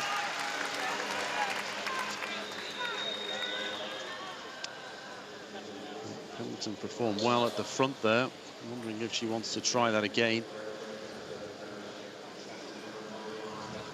Already started to gain some height, which helps give the element of surprise. You have the opportunity to dive down the bank and get a fast acceleration. Well, it'll be the bell this time. Now then, can Victoria Pendleton, Queen Victoria, can she win race 2 and force this to a decider? Well, she's putting the bruises and soreness behind her, and she must be sore after that fall. Here we go then. Mears is starting to lead this one out. Here comes a challenge then from Pendleton. Can Pendleton get round Mears as they come into the finishing straight? No, she sat up. Mears clenches her fist. 2-0, she said. That's a sweet victory. I've won it 2-0 and go into the final. Well, she did come outside of the sprinter's line there, and it was marginal. It didn't look intentional, but she came out by some degree, and it definitely had an impact on Victoria Pendleton. It'll just be interesting there to see how the judges view that. It used to be when they hit the last 200 metres, you had to stay inside the line if you'd gone there, but it is actually now when the sprint is launched from wherever that was. Well, we can see here that the sprint is well underway, and Anna Mears drifts quite well outside there. Nearly a does collision. put her own opponents off track, so let's wait and see what happens there. There was nearly a collision. The computer is showing that Mears has won 2-0 to go into the final. The judges are conferring in the middle. Yes, well, there's a change, and Mears has been relegated, and Pendleton has been awarded the victory in race 2. So we are going to get a decider. The speed building already. We've still got more than 2 laps to go in this race. Victoria Pendleton would like to keep that front position this time. Mears building the height and starting to accelerate. Pendleton is the more pure sprinter from the two. Mears, of course, from a 500-metre time trial background. 1.5 laps to go. The atmosphere here, electric. Well, it's slow now. Oh, Mears has gone for the inside position. And you said you'd have liked to have seen Pendleton riding this one from the front. It's the bell, 1 lap to go. The winner here will go into the final. Oh, they almost clashed again there. Now then, Mears still watching where Pendleton is. Now, here we are, half a lap to go. Mears is now committed herself. Here comes the reaction then from Pendleton, 5 times the world champion from Great Britain. I reckon Pendleton's going to do it. Oh! I think Mears may have got it. It's going to be a photo finish. It's showing Victoria Pendleton on the screen, but it was very, very close indeed. It was extremely close, and the crowd, well, they just do not know who to applaud. Screen shows Pendleton, but I would like to see a side shot of that. We've seen it flipped before already. Well, let me just tell you, it's now showing Pendleton as the winner. So she's beaten Mears 2-1, and look at Jan van Eyden's face. Celebrations in the British camp here down in the well of the track. Well, psychologically, Chris, that is going to be a fantastic bonus for Pendleton. Well, I said she fatigues as the competition goes on, and I think just trying to intimidate her there. Muted applause in the arena, Chris. Here's a chance to have a look at it again. Silence is deafening, isn't it? I think trying to intimidate her, and this reminded me when they first used to ride against each other, and she used to try and rough her up, and I think that was exactly the wrong thing to do here. That gave her the spark, the aggression to say, right, I'm not having that. And she chased that wheel, and there's no way. We get a front shot now, you can see Victoria Pendleton's face, and she was not going to let that one go. No, she said, I am going to win this. I've been the 5 times world champion, and I'm the current Olympic champion. You're not going to stop me going through to the final. But that's how close it was. Let's have a look at the side shot. I was almost afraid to call it. Who's got the longest arms, really, isn't it? Let's have a look at it. Oh. Yeah. Now then, let's draw the lines across as a gasp. Oh, how close can you get? Pendleton then goes through to the final.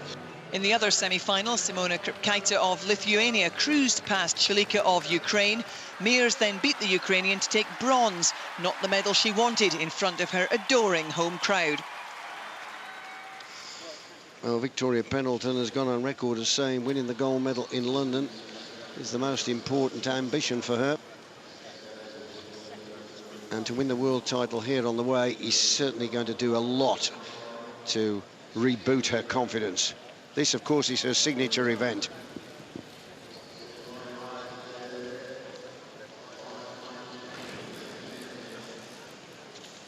A lot of height there. Got to be careful now. Well, a little bit of bell this time. Pendleton, obviously full of confidence, keen to lead this one out and try and hold off the challenge of Krupakaita. Now then, can she do that? Out of the saddle and asking for more speed. Shoulder to shoulder now into the finishing straight, and I think Pendleton got the better of that encounter. She's fired up for it. Pendleton takes race 1. She rose to the challenge, Chris, and delivered. And it's all about gaining the higher ground, and she did just that. Well, she just about had that one under control there. She knew she had to keep that lead position. If she'd got just another wheel length forward, she'd have been allowed to drop down in front of Victoria Pendleton, but no, she's got to have had such an emotional boost after that last ride. Krupakaita rode well, though. She did. It wasn't easy. It was when the test of strength was put under pressure, and this is where it happened, shoulder to shoulder, and this is where Pendleton would not surrender, and this is where she won the contest. You can see, though, the extra height, that extra rundown you get towards the line just gives the person on the outside that extra edge. So even fading there, she wasn't gapped by a huge margin. So Pendleton wins race 1. Well, this is race 2 in the women's sprint final between, you're looking at her, Simona Krupakaita, and her opponent from Great Britain, Victoria Pendleton. Pendleton is 1 up, having won race 1. And there's a certain amount of nostalgia about this sprint, because this is the final time Victoria Pendleton will race in a World Championship. And it would be really wonderful for her if she could sign off with her 6th world title. Well, I can remember Victoria Pendleton when she was an up-and-coming, and then suddenly she made this breakthrough to becoming the world's best. She's been there ever since. 6 world titles. It really is something, isn't it? Just staggering performance. When the first one came in 2005 in Los Angeles. As did Mark Cavendish's first world title on the track. That's right. And I must admit, ever since she hit the deck when she collided with Mears in that semi-final, she's been fired up. It really has inspired her.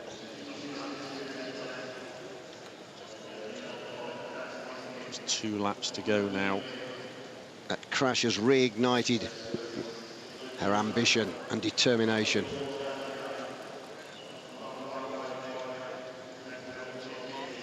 I think it was the moment when she was roughed up by Mears as well, wasn't it? Yes, you are right. The aggression going. We've always known what a fantastic sprinter she is. Now then, is she going to put Krupa Kaita away here in this final lap and win the 6th World Sprint title of her career? Now then, we're down the back straight and Krupa Kaita is committing herself and Pendleton is coming up onto the shoulder. This is Victoria Pendleton in imperious form, showing that she's going to win the crown of the line. Oh, I don't think she's done it. It looks like Krupa Kaita took race 2. It was very, very close, and I tell you what, that's amazed me. Krupa Kaita has reflected a lot of strength and determination there. Pendleton challenged, and challenged very closely and strongly, but it goes to Krupa Kaita, who closes out in 11.711. Well, Pendleton was desperate to make that happen, but Krupa Kaita rode it well. She controlled that race, and we've seen more than once now that if you get held up on that final banking, you're probably doing an extra 3-4 meters in distance, and that's a long way in the competition as closely fought as this. She desperately wanted to do it in 2 races, just lost it in the closing few meters. Krupa Kaita controlling it well there. Just held Vicky Pendleton up.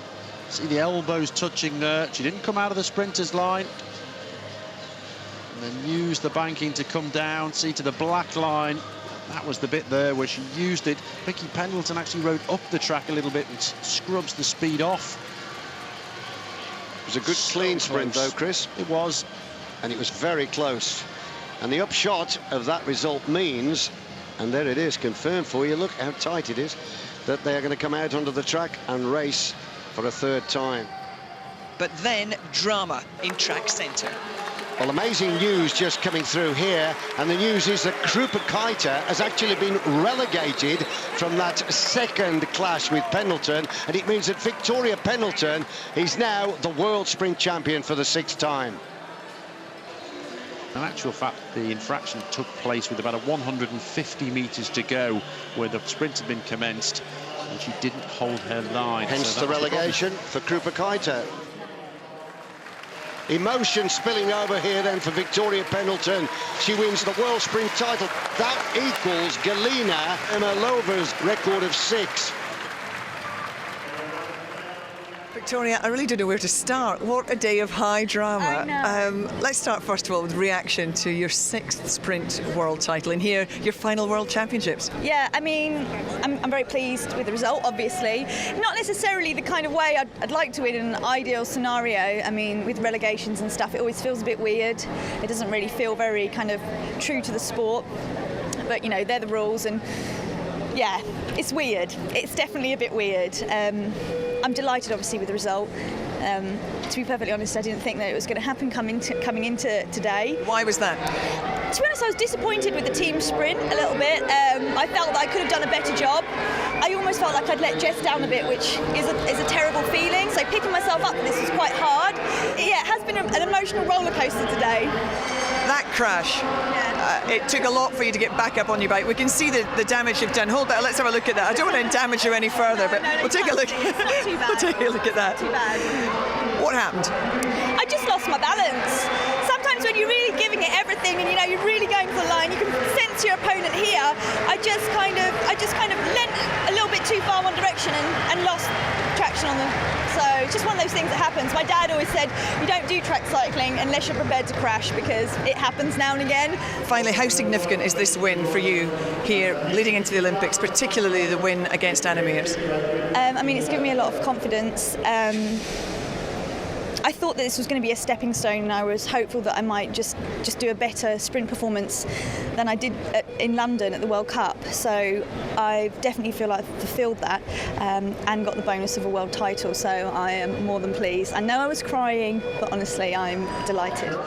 Well, Anna, it's a brutal sport, and I know you wanted to come here and give this crowd something to cheer about. A bronze medal, not the medal you were hoping for. How do you feel after today's competition? Yeah, like a bronze medal, not the colour that I wanted. I would have dearly loved to have won my second Sprint World Crown here in Melbourne, but it wasn't to be tonight, and I'm really getting sick of meeting Vicky in the semi-final. It's making it really hard, but amazing racing. It really was really hard-fought racing tonight, and as much as I wanted to be the champion, I'm not this year. It's Vicky, and for her to pick herself up after that heavy fall, and come back as hard as she did, it's just the mark of the woman and the great champion that she is.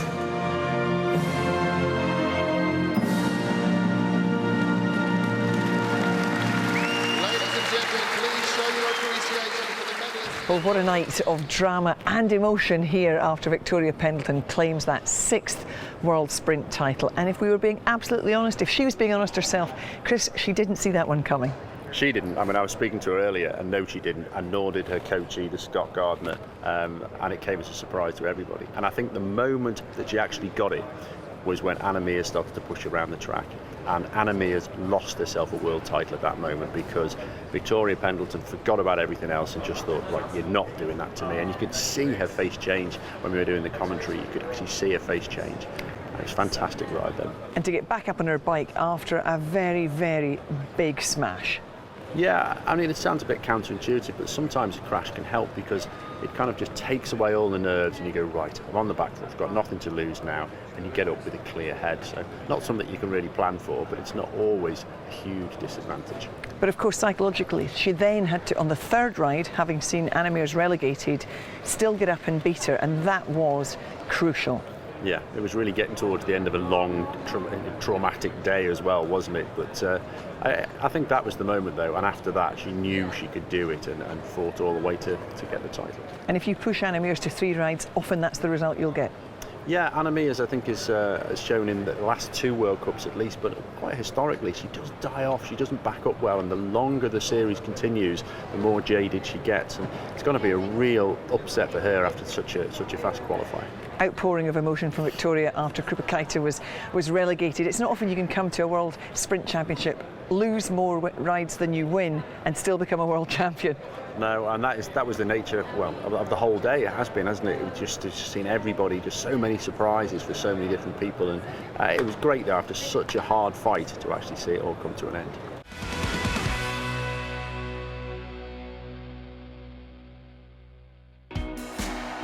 Now, the women's Omnium was an unexpected headline grabber at the London Test event.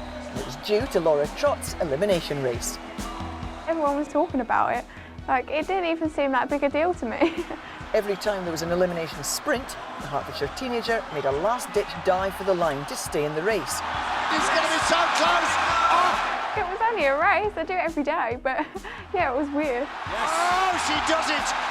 Such brinkmanship brought the house down, but probably wasn't the textbook way to ride a race called Devil Take the Hindmost. I'm sure my coach wouldn't agree, but it was just, at the time, it seemed the easiest way. Like, I couldn't be bothered with the whole keep chasing every time the wave of people come over and they say 6-second wheel. Well, easier said than done. So I just thought, well, I'll just keep popping people. It seems easier. Can Trott respond and get round the outside? Yes. Here she comes. Laura Trott wins the elimination, and there's a standing ovation. Unbelievable. I love it. I mean, ever since Junior Worlds, I've loved it as an event. And the drama didn't end when she crossed the line. Laura then nearly made her mark on the television world by being ill during our post-race interview. I've got a high acid level in my stomach. So when I finish races, because like I've tried so hard and squeezed all the muscles, but acid comes up and then it makes me sick. I'm just used to it now. Like, I like the feeling after. I'm like, oh, come on, let's get this over with, because then I feel loads better after. It doesn't hit me until I stop, and then obviously I get it then, I get the feeling then. Trott started strongly, second in the flying lap, and a late burst in the points race ensured she kept that position going into the Devil.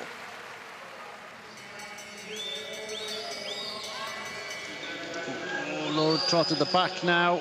I think she's got it to come around the outside, but she's going to have to go soon. And she needs to raise her game. Oh, good move by Laura Trott. This is indicative of her effort in London. And she could be eliminating Edmondson here. Oh, Hammer. no, I think it's Hammer. Well, Hammer of USA. Yep, Hammer is out. Third overall after 2 events.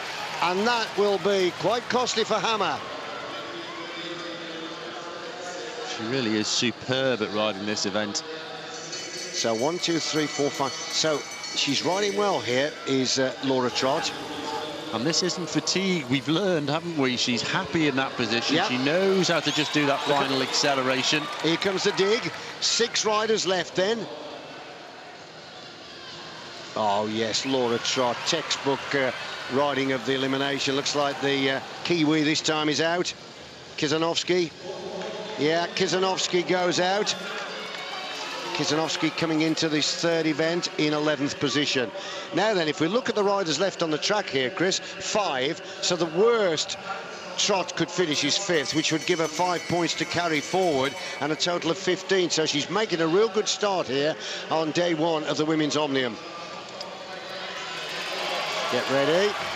Oh, Edmondson again could be in trouble here. Yeah, because Laura Trott boxed her in. Yeah, and she's got a clear run for the line. Is Edmondson, the overall leader, going to suffer? Yes! I reckon Edmondson's out. Well, she should be. There's going to be a gasp in the Silence arena. here. There is a gasp in the arena. Edmondson is out. And a light smattering of applause there. They're not happy with that at all. But Laura Trott, by being at the back and coming around the outside, she's actually boxing her opponents and actually almost choosing who it is that's going to go out next time. Yep. So that means she would be 5th, Edmondson, in the event, wouldn't it? So that means her points will be 11. 11 points at the moment for Edmondson. Tara Whitten's going out next. Yeah, if Trott could win this and get 1, she'd be tying, actually, with Edmondson. And she's in with a great chance. Look at this, Whitten, the world champion, is out. We're down to 3. I tell you what, Laura Trott really knows how to ride a devil. Fantastic piece of riding here. She's almost selected the people who are going to be eliminated. By the way she was riding, it was her who put all of her main opponents out of this competition. And what about a special medal for courage? Because the leader here is Wojtyła of Poland, who had that crash right at the start. Fair play, eh? And right in front of her is Romaniuta of Russia. Wojtyła beginning to wind it up. Now she slips back. She's given up. The crash victim has had enough. So she's just eased back, and these 2 will now go through to contest the top positions. It's Romaniuta of Russia versus Laura Trott of Great Britain. Trott had a 2nd in the flying lap and 8th in the points race. And suddenly it turns into a match sprint situation. Yeah. Now, Trott has wanted to be at the back. I think she's going to want to lead it out now. Change of tactics. Yep, so it's Evgenia Romaniuta, the 24-year-old Russian, and Laura Trott that are going to sprint this out to decide who will win the elimination. Now then, Laura Trott in with an excellent chance here of becoming the joint leader in this competition, but she needs to win this event, and she's taking it off from the front, going for a long one. Trott then trying to hold off the Russian into the finishing straight. Oh, yes! Laura Trott wins the elimination event, the 3rd counting discipline of the Women's Omnium, and that means she scores 1 point to take her tally to 11, and that means that she's tying with Annette Edmondson of Australia, equal first after the first day of the Omnium. Very good. That was absolute textbook. She's made that event her own. She's the one rider who looks utterly comfortable in that environment, and she's found a solution, a formula, if you like, to get through it and actually start to influence her opponent's races, never mind look after herself. So Laura Trott, after day 1, let me just reiterate her consistency. 2nd in the flying lap, 8th in the points race, 1st in the elimination. Annette Edmondson of Australia was eliminated in the Devil, so she placed 5th in that. Standings for you after the 3 events. Edmondson and Trott tying. The American Hammer tying with Whitten, the world champion. They are equal 2nd. In the 4th event, the individual pursuit, Trott finished 3rd behind Tara Whitten and Sarah Hammer, with Annette Edmondson 4th. These 4 riders were now clear of the field, so they battle it out for the medals. It's Li Huang of China, who is the Asian champion and winner of the overall World Cup competition this season that could profit from this in the red, trying to get across. Her best place so far came in the flying lap time, so when she was third. I think she's going to bridge here. She shook off Machakova. She's struggling, but I think you're right. She's into the slipstream now. This is really going to shake things up, actually, this group, because there's a large number of them. We've got just 7 laps remaining in this race now, and it is all over the place. So the highest 10 riders are clear, so the best that any of the rest can finish is 11th in this, and if it was Trott that got 11, her points tally would go to 25. It's pegged at half a lap here, isn't it? The groups are even. Well, there's no extra points for gaining a lap. It's all about the win here. I don't fancy being one of the judges and having to sort this out if they do come back. Oh, here we go. Edmondson's having a go, Chris. She's going up to the pole here. Watch Dira. Yes, Edmondson doesn't like it. She's beginning to apply pressure, and Trott's going with her as well. 5 laps to go. Inevitably, Whitten and Hammer are there as well, so those 4 have completely marked each other out. Well, I think they've all decided that if one goes, the other will go. Trott's watching it very carefully there. Edmondson again, having a crack here. They're going to pick up Machakova. So she's not confident for that 500 metres then. No, 8 riders clear now, which means the best Edmondson could finish is 9th. Laura Trott's obviously confident because she swung up and she doesn't want to continue with the pace setting. How interesting. Well, I think Edmondson's shown her cards now. She's shown that she's not confident for that time trial, and she's going to have to do something here. Only 2 laps remaining in this race. She hasn't got long to do it, and she's just spent a lot of energy. She has 2 big injections of pace, and that could be very costly in the 2-lap time trial, the last event to come. But Sarah Hammer's gone to the front now, and she doesn't like the situation either, and Hammer will be quite happy to literally try and bridge this gap on her own. Right, the front group are now leading it out. But at the back, Edmondson's on the wheel of Trott. Now, she needs to get round. She desperately needs that point. And, of course, Trott's got to hold her off. Yeah, 9th place is available for the group behind her, the big contenders for the Omnium. But the winner, Oliveira of Spain wins the scratch race. Now then, let's see who's going to win for the bunch. Sarah Hammer will take it. Hammer takes it. Whitten was there as well. Edmondson just in front of Trott. I don't think she was. We'll need to see, but I think Laura Trott actually managed to get over the top there, so that's great news for her. 1 place she was ahead, so that means another point she has gained on Edmondson. So that means she will have a 2-point window over the Australian when they ride the 500-metre time top. We have to remember that Trott and Edmondson already had a 7- and 8-point lead, so they had something of a buffer. It was the right thing to do to just watch each other. There are the standings. Top 4, the suspected big players in this competition, and they, of course, are going to ride it out in the 2-lap time trial, the final discipline to come. And Laura Trott in a very strong position. This is so important, this 2-lap time trial. And of course, Whitten won the gold medal in New Delhi in the Commonwealth Games for the road time trial, so she's very, very versatile. There we go then for 2 laps of the track, and I tell you what, Hammer is a real fighter. You get her in a scratch race, she'll lead out for 2 laps, and it's a tough job for anybody to get round her. Good start also by Whitten, and Whitten, of course, won the individual pursuit. So she's pretty good against the clock, but Hammer is also powering away. 8th and 9th after the opening 250. Now what can they offer here in the 2nd lap?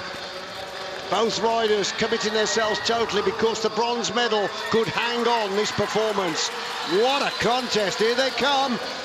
And the winner is Hammer.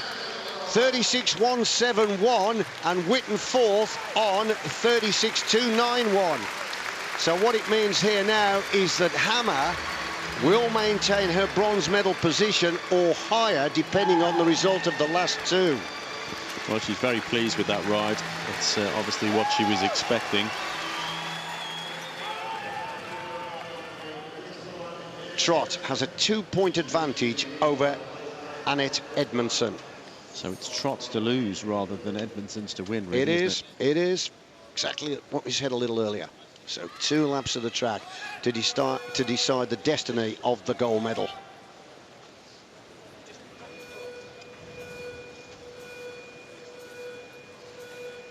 We're away. Trot out of the gate, really good. Edmondson also getting a first-class start. Now then, look at the determination of young Laura Trott as they go into the back straight. Both riders now totally committed, settling down then into the aerodynamic position and coming back to the original starting station. Look at the start by Trott, 20.053, fastest we've had so far at the whole competition. She's got half a lap to go. A second world title of these championships in Melbourne is waiting for her. Here comes Trott up to the line. Look at the time. Trott finishes on 35.173, the fastest in the 500-metre time trial, and it means that 1 point adding to the 27 she's already got gives Laura Trott the World Omnium title. Second is Edmondson of Australia. The second place for her gives her 2 points, which gives her the silver. What a ride then by Trott. It was a fantastic start. You could see all those team pursuit efforts made the difference there, but what a finish by Edmondson. She was coming back leaps and bounds. I think it might have been a different story if it had been another half a lap there, but Trott knew what she had to do. Such a consistent performer, skillful bike rider. This is a perfect event for her. So she gets it right. Laura Trott, let's have a look at the start. You can see she used her weight, threw it forward as the gate opened. It takes a lot of courage to get that right. Not a lot of the competitors did that here. And in the first few strides, she chose a low gear as well, which really got her off to a good start. What a world championship. Look at that. You have to realise just how fast she's going here, and she's still holding it underneath that black line to do the minimum distance possible. And let's not forget, Chris, this is one of the Olympic disciplines in London. For sheer consistency, let me talk you through Laura Trott over the 2 days. Second in the flying lap time, so 8th in the points race. First in the elimination. Third in the individual pursuit, 13th in the scratch, and first in the time trial, and that's why she is the winner. 28 points. Edmondson, silver medal winner on 31, and Sarah Hammer from USA, third. What a contest. Well, congratulations. Wonderful performance here.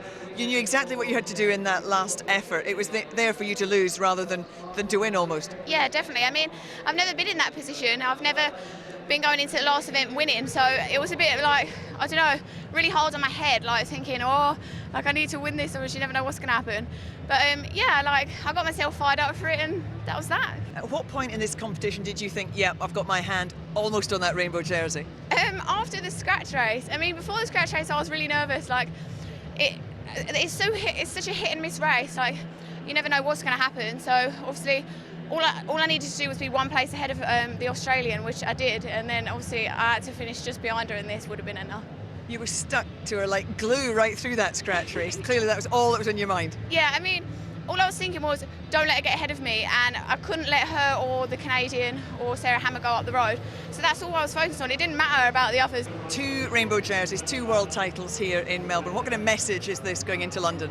Well, a pretty strong one, to be honest. I mean, I thought the world record in the World Championships in team shoot, I mean, that would have been enough for me. But obviously to come here and win the Omnium is just massive for me, and I am just over the moon. I think there's a statistic floating around that in every senior championship you've competed in, you've won gold. You've never settled for a silver or a bronze. That bodes rather well for London. Oh yeah, definitely. I mean, I'd love to win them all, but you lose more than you win. But yeah, I think I'm setting myself up well for London. Well, there's little doubt that Laura Trott will be one of the superstars of the London Olympics, and at just 52 kilograms, she is, pound for pound, surely one of the most valuable riders on this whole programme, Chris. And I think it was you who pointed out that she's also only had gold medals at senior level as well, so she set her bar very, very high. At that event, she's just making it her own, isn't she? She's just so good. She's got sprint and endurance. The only one that she really doesn't like very much is that points race where she finished 8th, really. I mean, I know that she finished further down in the other race, 13th, the other bunch race, but that was tactical, so incredibly consistent, and I think she's odds-on favourite. And it's worth the money alone to watch her in that elimination race, isn't it? Yeah, she seems to make her own holes, doesn't she? I don't know how she manages to do it, because there's no over shoulder or anything else. She just looks to be boxed in, and then suddenly she's just weaved through.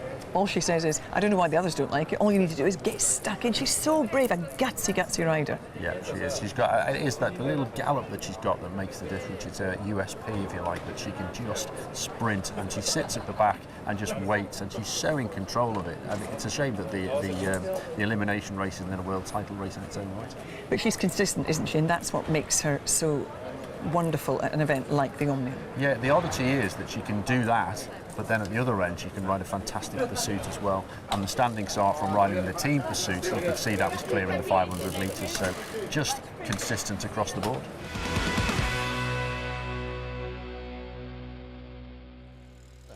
At this stage of the competition, the first 3 riders in each heat will qualify through to the finals. The other will go into the minor final. There's the lineup then for the second heat. You can see Victoria Pendleton taking part in this one.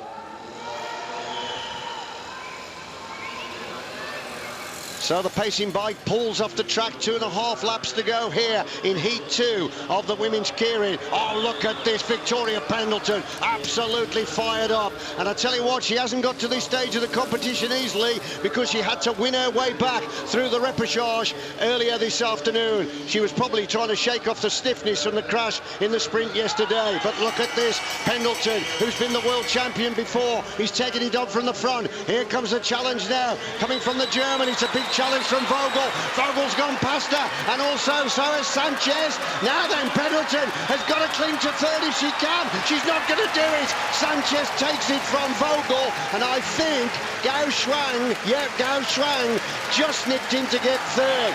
Well, she ran out of steam, Chris. She did.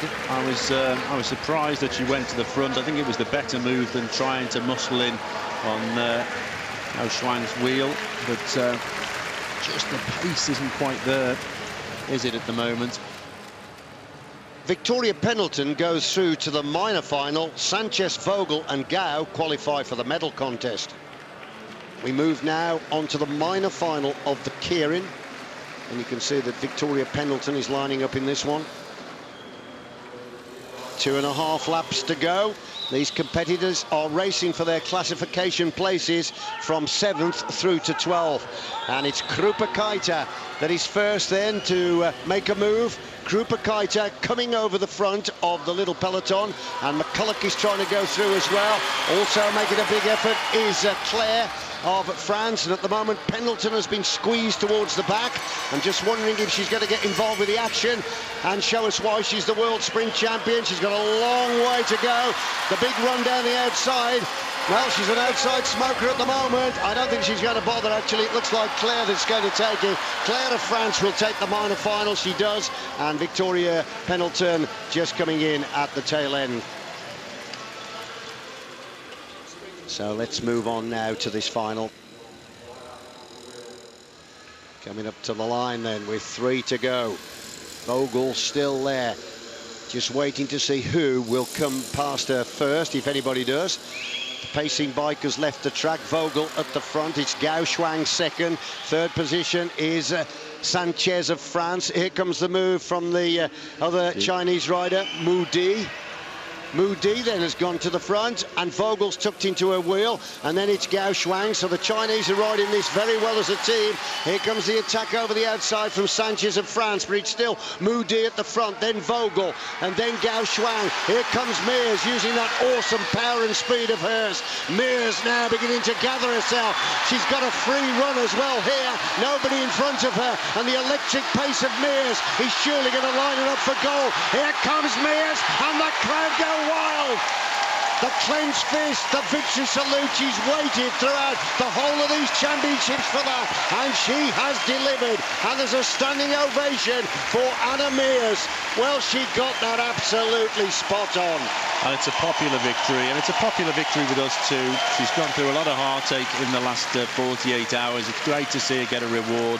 Just look at this now. She's an outside smoker here. She's got a clear run and nobody in her way. And once there's clear track ahead of Mears, there's not many can can stop her. But this is the moment really where I thought she was in difficulty. 2 bankings out, she was going right round the outside.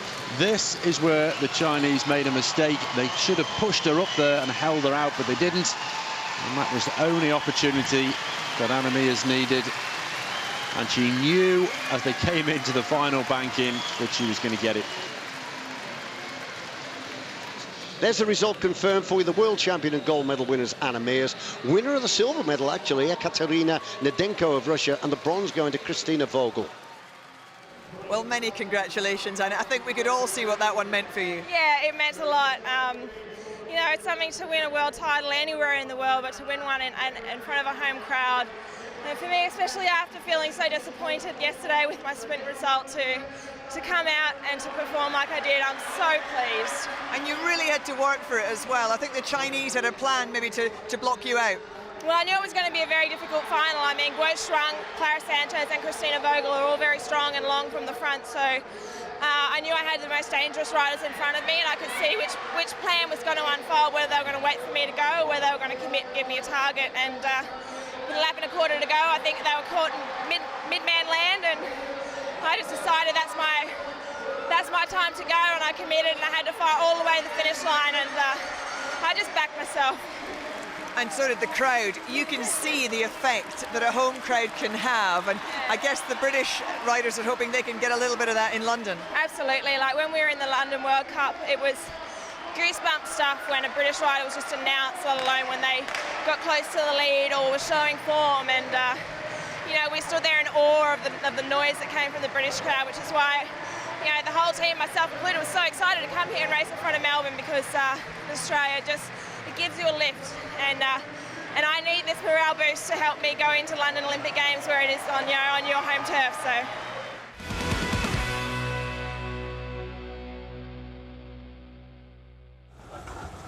4 years ago, in the wake of Chris Hoy's Olympic sprint gold, his coach Shane Sutton said if they hadn't found anyone to replace him by 2012, they wouldn't have done their job properly. Well, 4 years on, Jason Kenny is challenging Hoy for that one sprint spot on the British team. But at the London World Cup, the Scotsman reigns supreme, and his coaches know he isn't slowing down anytime soon.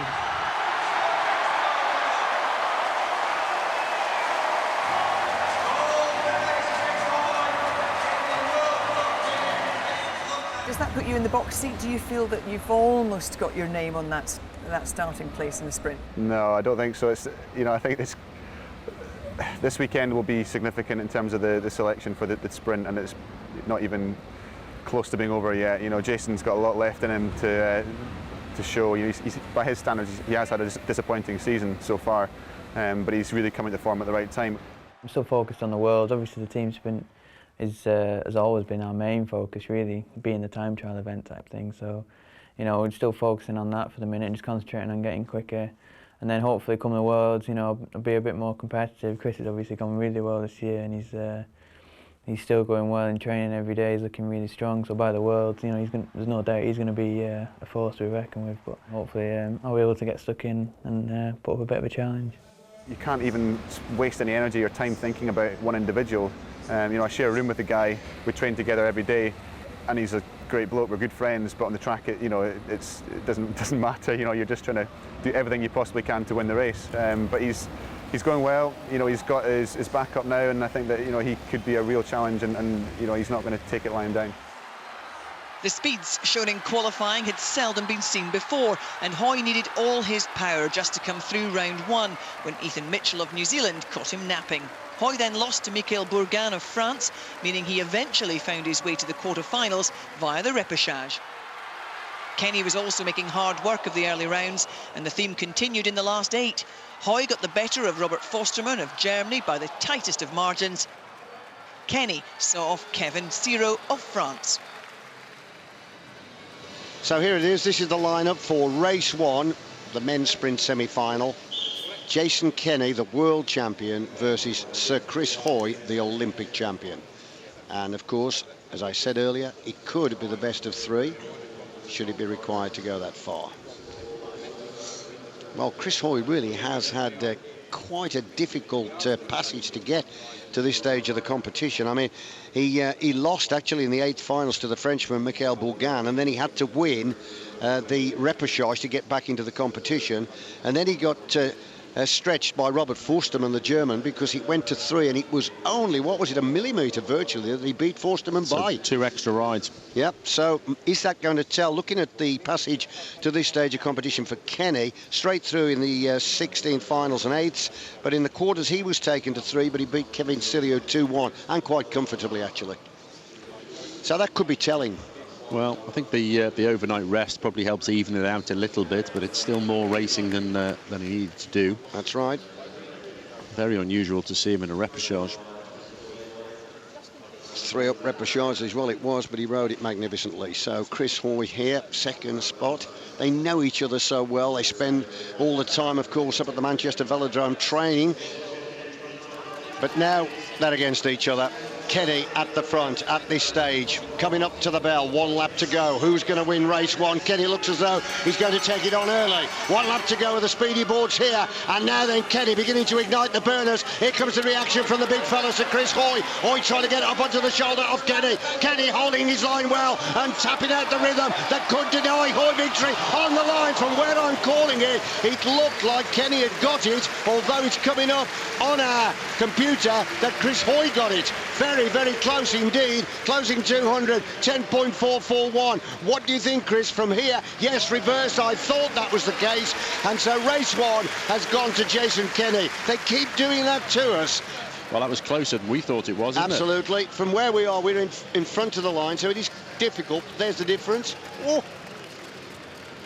So world champion Jason Kenny, left of our screen, against Chris Hoy, the current Olympic champion. And work to do for Hoy as he trails the young terrier by 1. Fought valiantly, though. Yep. Kenny made a small mistake with the 3rd banking to go. And Chris Hoy tried to capitalise on that by using the banking, staying up a little longer, running up the home straight with a lap to go. But Kenny checked himself, knew he made a mistake, and just moved around the track to stall Chris Hoy, took away that advantage. That was a very clever piece of riding. He's a canny sprinter, Kenny. Now then, Chris Hoy probably needs to bring in some of that awesome power of his, the way he used to ride the kilometre, and probably try and stretch the youngster out. Well, I've got a feel he wants to take this one from the front if he can. His kilometre style of riding, that's the way he used to ride them originally, but of course Kenny could profit from this. Now then, we'll soon know. Coming up to the line, it's 1 lap to go, and leading it out is Chris Hoy. Oh, brilliant lead out as well, and he's carved out a handsome margin now. Let's have a look at Kenny. Kenny, here he comes, Kenny's looking to try and close it down. Chris reckons Kenny's got it. Here he comes, and he's going to come over the top of Chris Hoy. Down the finishing straight, Kenny takes it. 2-0. Jason Kenny, the world champion, goes through to the final, and he beats the Olympic champion, Sir Chris Hoy. That was a superb piece of sprinting. He will now race, of course, against Gregory Bourget. Chris Hoy did the right thing, I think. He controlled the race. He went hard and fast. Kenny's confidence, he kept his height there, dived down, and then was able to use the slipstream, and it was clear in the back straight. You could see the closing speed that he was going to do it. Just the sharper of the two at the moment. And the question I'm going to ask you, Chris, do you think it'll help the coaches when they make the selection for London? Remember, it's only 1 sprinter, isn't it, that's going to go? Well, I said at the World Cup in London that I wouldn't like to be the person who said to say, Chris Hoy, you're not riding the sprint, but Jason Kenny's not making the selectors' life easy at all, is he? No. There it is, confirmed for you. Kenny will race Bourget, exactly the same final as last year.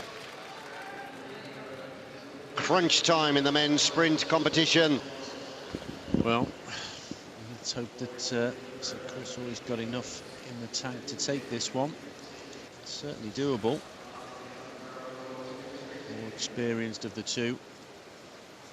Tough for him, having just been beaten by Jason Kenny for that final ride-off.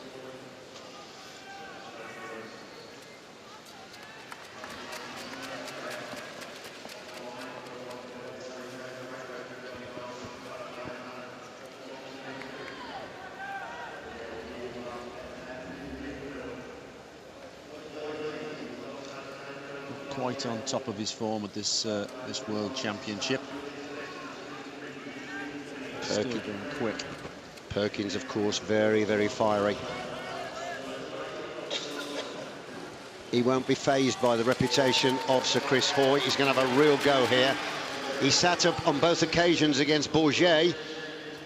He decided that he hadn't got a chance, but obviously here he feels he may just be able to stretch Chris Hoy. 1 lap to go, and it's Hoy leading this one out. And here comes a challenge in from Perkins. Perkins trying to get up on the side of Chris Hoy, but Hoy's very, very powerful. Although, he's come out of the sprinters' line on 2 occasions there. Now then, did he take the line away from Perkins? We may hear more about that, Chris. Well, it wasn't done on purpose, I don't think, but the way the judges have been incredibly strict here, we may be seeing that reversed looked at again. Now, Perkins there... He was threatening him, wasn't he? We're waiting. Actually that bump that pushed him off balance, so I would actually say that it wasn't Chris Hoy's fault that he came out to the line there. He was pushed and then drifted out. He was intimidated, really, wasn't he? And just to confirm that the result stands, and Chris Hoy is 1 up. Gregory Bourget, then, twice the world champion against Jason Kenny. And this actually is a repeat of the final last year in the World Championships in Apeldoorn in the Netherlands. And on that occasion, Kenny didn't have an answer for the awesome power of Bourget. Now then, can he do it this time? Really, the culling exercise here, the early stages of this sprint competition for Bourget was just a training exercise, because nobody at all has been able to stretch him. His imperious form has shone like a beacon. Now he's on fire as well. There's young Kenny, 24 years of age, from Bolton. Former world junior sprint champion, gold in Beijing for the team sprint, and of course silver in the sprint there, beaten by Chris Hoy. Are we looking at the man here that will represent our country in the London 2012 Olympics?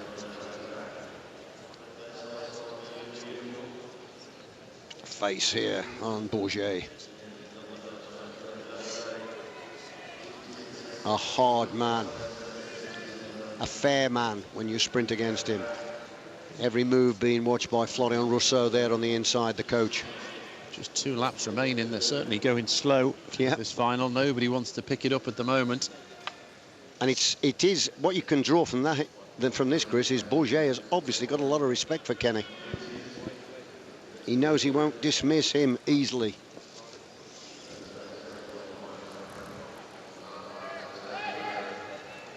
This is where the nerves really do begin to jangle now. We've got 1.5 laps to go, and these sprinters now beginning to tickle the pedals and pick up the pace. And Kenny has opened a slight advantage. He nearly committed himself. Now he has committed himself. He's got just over a lap to go, but he hasn't applied full gas yet. Now down the back straight he has, and it's Kenny leading this one out. Now let's look what Bourget has got. Here comes Kenny into the finishing straight. Here comes Bourget.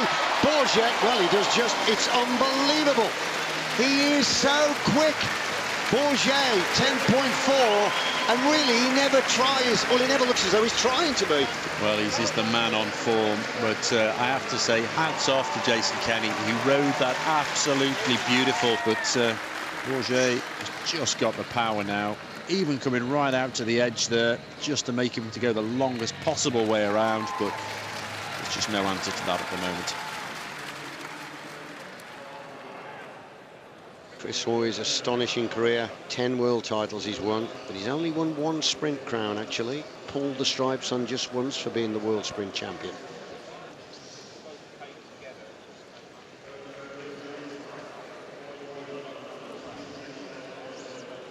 "11 years, Hoy's junior, Perkins.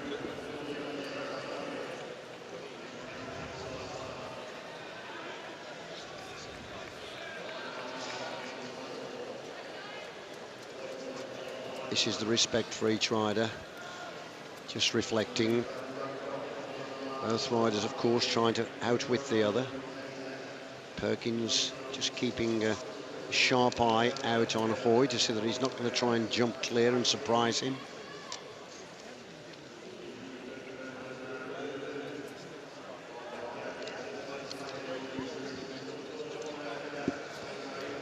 Looks like Perkins is going to try and set himself up to lead this one out. Those big broad shoulders of Chris Hoy, just like the Forth Bridge. Strong, very strong. Perkins now in the back straight, 1.5 laps to go. And Braveheart himself now begins to get that gear spinning as he's going to try and close down on Perkins and tidy up the bronze medal. Bell lap, 2:50 to go to decide which way the bronze medal is going to go, or is Perkins going to make it a contest that will be decided in 3. Here we are into the finishing straight. Perkins leading out Chris Hoy. Here comes a challenge. Clenched fist from Chris Hoy. I've got the bronze medal. Hoy takes it, and it was cleanly fought. And sportingly acknowledging Chris Hoy's performance there is Shane Perkins. Pretty easy, really, Chris. Well, Perkins didn't ride that too well, actually. He basically gave him a lead out. What he should have done with in the 1 lap to go is try to stall Chris Hoy as he was accelerating towards him, but he basically led him out beautifully. Chris just kept his height there, followed him down the track, and then as they came into the back straight, accelerated up and round the side. Not a great deal. Chris Hoy slightly stronger than Perkins on this occasion, but tactically better. So Chris Hoy wins 2-0 straight for the bronze medal. Well, can Jason Kenny possibly push Gregory Bourget to a decider? Situation is Gregory Bourget has won race 1, and now Jason Kenny, who is the current world champion, has now got to somehow or other outwit Bourget to take it to a decider, and there is the tactic they've worked on. Well, look at this. They've obviously talked this through, and this is a fantastic move. Well, Jason Kenny's decided to go for the long one. He jumped straight off the line, and now Bourget's on the back foot here. Bourget has got to catch Kenny, and this is a total commitment by Kenny. Bourget now beginning to look at the back here of Kennedy, and he's trying to chip away at the advantage that the young tearaway from Bolton is holding, but now Kenny's beginning to tie up, and so is Bourget. Bourget though is coming up to him. He's coming up to the shoulder of Kenny. They're both tiring as they come into the finishing straight, looking for the line. Can Kenny do it? Kenny does it! It's 1-1. I think they might get him on that little flick outside the red line. Please, no. And he didn't do it on purpose, just sheer fatigue there. And I actually thought that Bourget was actually okay there, but he was absolutely nailed. But I so hope they don't, but they might have him on a technicality there. I obviously hope not, but they talked that through, and let's hope that that stands. This is the incident. Surely they're not going to disqualify him for that. Incidents, I think, is too strong a word. They need to look at it, but come on, it didn't affect the race there. And they'd obviously talked the tactic through, and what a tactic, and it paid off, didn't it? Here's the decision coming now. Can you lip read, Chris? What is he saying? Well, he doesn't look happy. He doesn't want to have to say anything, but let's just watch the pictures along with him. Great piece of camera work, this, actually. Oh, yes. No, oh, yeah, that's they're not going to give him that, are they? No, he's going to be relegated, and Bourget will be the world champion, but what a fantastic effort. Oh, the boos are ringing out in the arena now. The Aussies love a scrap, don't they? Especially when it's in the sprint. And there it is then. Caption tells us Jason Kenny sadly relegated. Bourget wins Heat 2, so he is the world champion. Well, Chris, the bronze medal, how would you assess your performance here? I know you were obviously hoping to get that rainbow jersey back on your shoulders. Yeah, a little bit disappointed, to be honest. You know, I didn't feel like I really got the performance out that I wanted to today, but that's not taking anything away from Jason or from Gregory today. They were riding really, really well. I felt like I was a little bit like my old self in the final ride against Shane Perkins. It's hard to put your finger on exactly when you're not 100% what's the reason. Is it psychological? Is it physical? You only have to be a fraction off your best, and it shows. Where do you feel you are compared with where you were in London? Physically the same, I think. Just maybe not quite as, sounds silly, not quite as up for it as I was in London, which seems crazy when it's a world championship. And you think the experience would show that you could do it whenever you want to. You could perform at the top of your abilities, but so far it hasn't quite happened. Hopefully I'm going to turn it around tomorrow, and I'll be pleased with the final ride tonight to give me that impetus to keep it going. Was that the Olympic trial out there? I don't know. We'll have to wait and see. You know, we've had 5 selection events this year, and that was the final one and the most important one. You know, I've won 3 of those 5 events, and a bronze here. And I missed another one through illness. we'll have to wait and see. You know, if Jason gets it, he thoroughly deserves it. You know, he rode really well tonight, and even that final ride there, although Boj won the gold medal, Jason gave him something to think about, and he did a really good ride. And whoever gets the ride for GB at the Olympics in the sprint will do a good job, I'm sure. Well, Jason, let's deal with the ride first. The relegation, what did you make of that? Yeah, you know, I was obviously on the limits. Like, I felt I needed to be to beat Boj, who clearly had a little bit extra in the tank in that last half lap today. You know, it was hard. Like I said, I was on the limit, and I was dying to death out there after 3 laps flat out. So it's just the way it is. You know, the rules are the rules, and you can clearly see on the video that I came out of the red. So we can't really argue with that. Boj clearly vulnerable. Do you think you could have got him in a third ride? I think after a ride like that, it would have been 50-50 anyone's race. You know, as you could see, he was completely cream crackered. He was lying on the floor, and I wasn't much better myself. Although I was trying to put a bit of a brave face on when people were watching, but yeah, inside I was on fire. I think we only would have had about 10 minutes before the next ride. So yeah, I think it would have brought it down to just kind of a bit of a slog in that last race. Significantly, you stepped onto a higher podium place than Chris Hoy. Was that the Olympic trial out there? No, I don't think so, not at all. Well, I mean, we weren't told so if it was, but you know, every race between you know, this year leading up to the Olympics is obviously going to be important. I think, you know, we've both shown we can still race at a good level, you know, finishing second and third. There was nothing between us in the actual race. So, you know, there's not a lot I can do now more than just kind of go home, concentrate on getting quicker, and you know, what will be selection-wise, and just see what happens. Well, the commissaires back in the act again, and after that grand finale to the men's sprint, we asked Chris Hoy and Jason Kenny if that was the Olympic trial we witnessed out there. What did you make of it?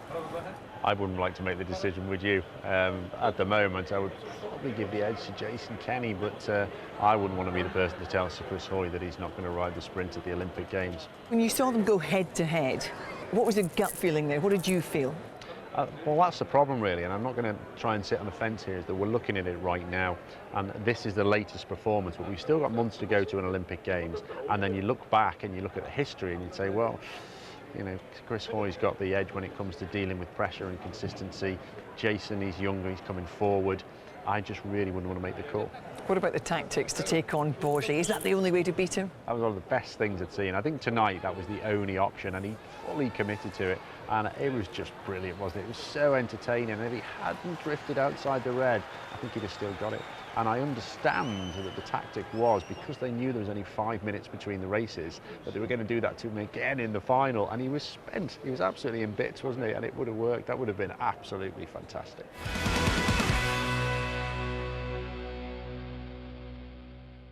In the men's points race, Ben Swift continued where he'd left off in the scratch race by winning the first 2 sprints.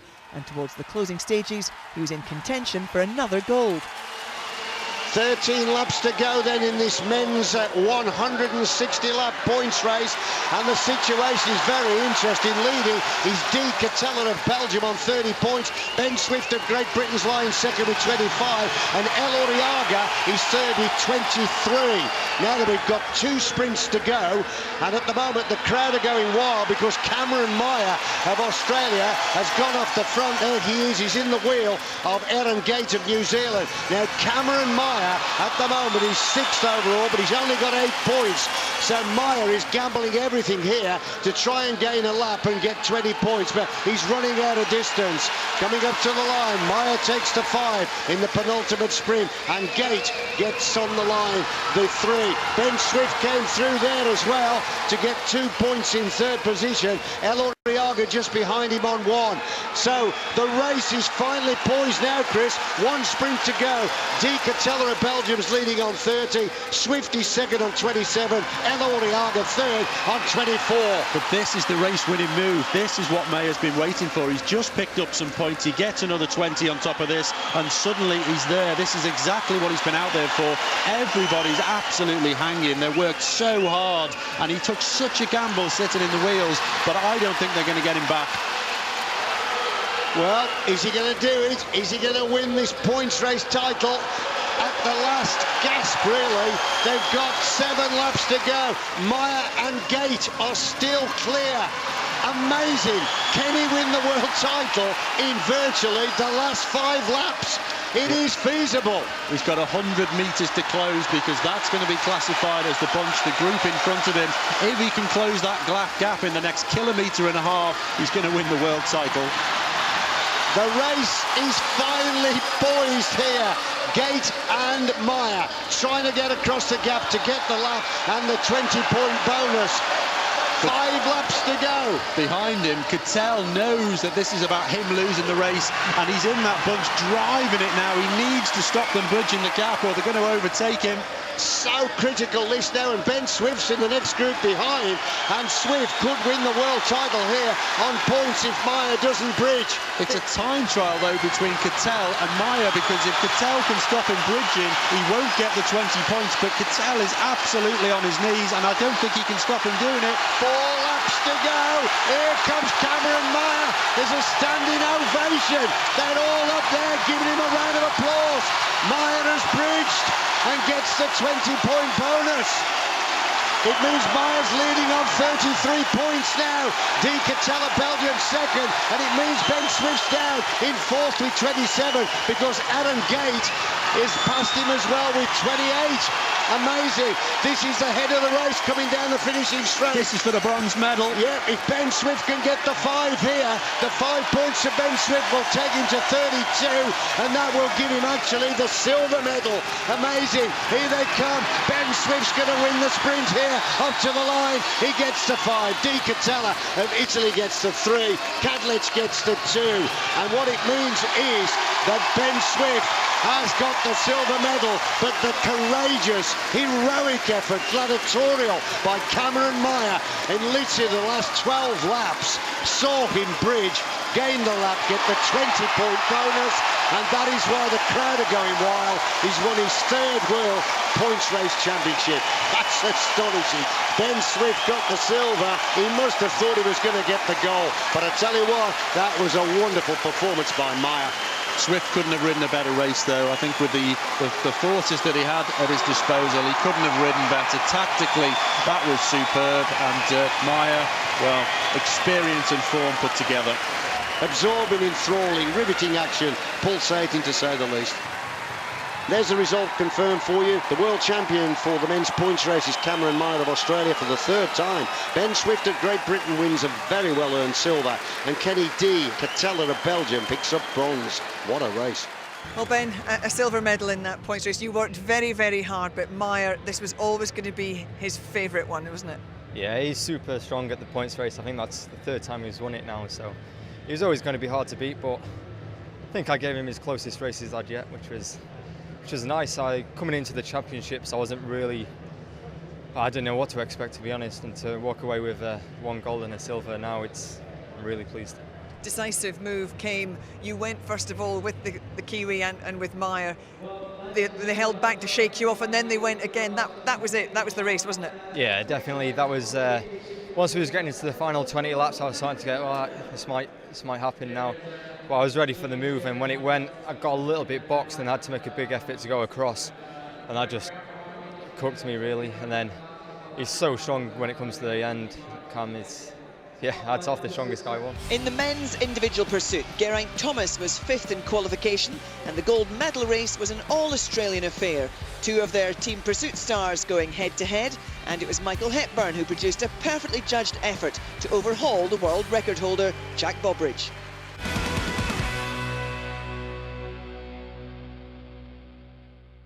In the women's individual pursuit, Jo Rousel missed out on a medal ride, but Wendy Hoovenagel, the unused member of the team pursuit squad, qualified for the final, where she met Alison Shanks of New Zealand. Shanks, so experienced, world champion in 09, Commonwealth champion in 2010, and she's the current Oceania champion. Hoovenagel then would dearly love to nail this individual title. Originally from a little village, Coleraine in Northern Ireland, now based in Cornwall. Well, there's the difference, 0.5 of a second at this stage. First kilometre, 1:12.4 for Shanks. Well, she started to stem the loss now and holding at 0.6 of a second. This is looking quite nice for Wendy Hoovenagel. She's getting time indications from Paul Manning, a coach at the side of the track. She's bang on schedule at the moment. So Hoovenagel keeping that low line in the track and bidding to try and win her first individual world title. She knows what it's like to wear the stripes because she's been a world team pursuit champion on 3 occasions. But now, unfortunately, it's hard to get into that team because the 3 young tyros, that's King, Rousel and Trott, are the team pursuiters. But it's gone out a little bit now, Chris. Well, she's got her work to do now. It's almost a full second as they approach the closing stages of this race, and she's going to have to start making some inroads now if she wants that world title. It's over a second. 1 kilometre to go when they get back to their original starting stations in this women's 3,000-metre individual pursuit title clash. And there's work to do for Hoevenagel. 1,000 metres to go then in this women's final, and it's Shanks at the moment leading from Hoevenagel. Now then, can Hoevenagel find anything in the closing 4 laps? Well, I think she's going to find it difficult now. Historically, not been at her best in the second ride, and she's trailing by almost 2 seconds now. I think that's just too much of a deficit to recover from. And it's Shanks now that really is beginning to turn the screw. Alison Shanks setting herself up for her 2nd world individual pursuit crown. Grit in her teeth coming down the finishing straight, and now it is over 2 seconds. It's all over. It's just all a matter of what kind of time is Shanks going to post. Totally committed, the Kiwi. Coming into the finishing straight. She gets the bell, and I tell you what, this is going to be a good time as well. Shanks now on her way down the back straight. The world title is waiting for her. And Wendy Hoevenagel, for the 3rd time, is going to finish 2nd in the World Championships for the individual pursuit. But here comes Shanks driving on for the line. And there's the winning time, 3:30.199. And coming in for the silver is Hoevenagel on 3:32.3. So that individual crown, well, it's still out of reach for Wendy.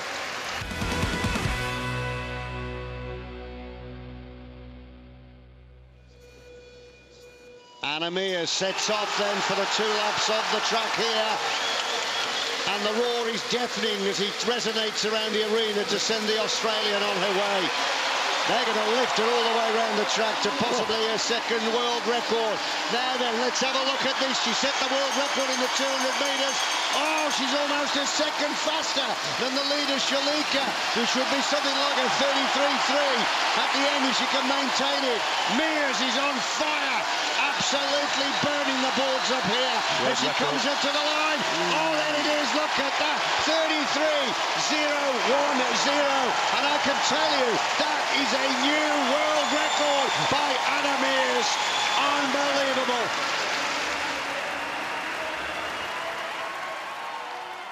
Jess Varnish of Great Britain, the national champion, gets underway. Top time 33.010, world record by Meares, silver medal by McCulloch on 34.097. Those are the positions to shoot at. Meares' time really out of reach, but what can Varnish do? The British record is 33.838 held by Victoria Pendleton. There's the first lap, well, plus 4.74, 19.190. Now, Jess Varnish, what can you deliver here over the second 250? Looks to have good leg speed. Coming up to the line now is the finishing time. 33.999, second spot for Varnish, a lifetime best for her. She will be pleased with that. She's got inside the 34-second barrier. Silver turned to bronze for Jess Varnish when the powerful Miriam Velt of Germany slid into 2nd place. Velt part of that impressive German team sprint squad. And in the final non-Olympic event of the week, it was another silver medal for GB and yet another medal for Ben Swift. In the longest event of the programme, the Madison, he and Geraint Thomas teamed up to finish behind Belgium, with the hosts Australia taking the bronze.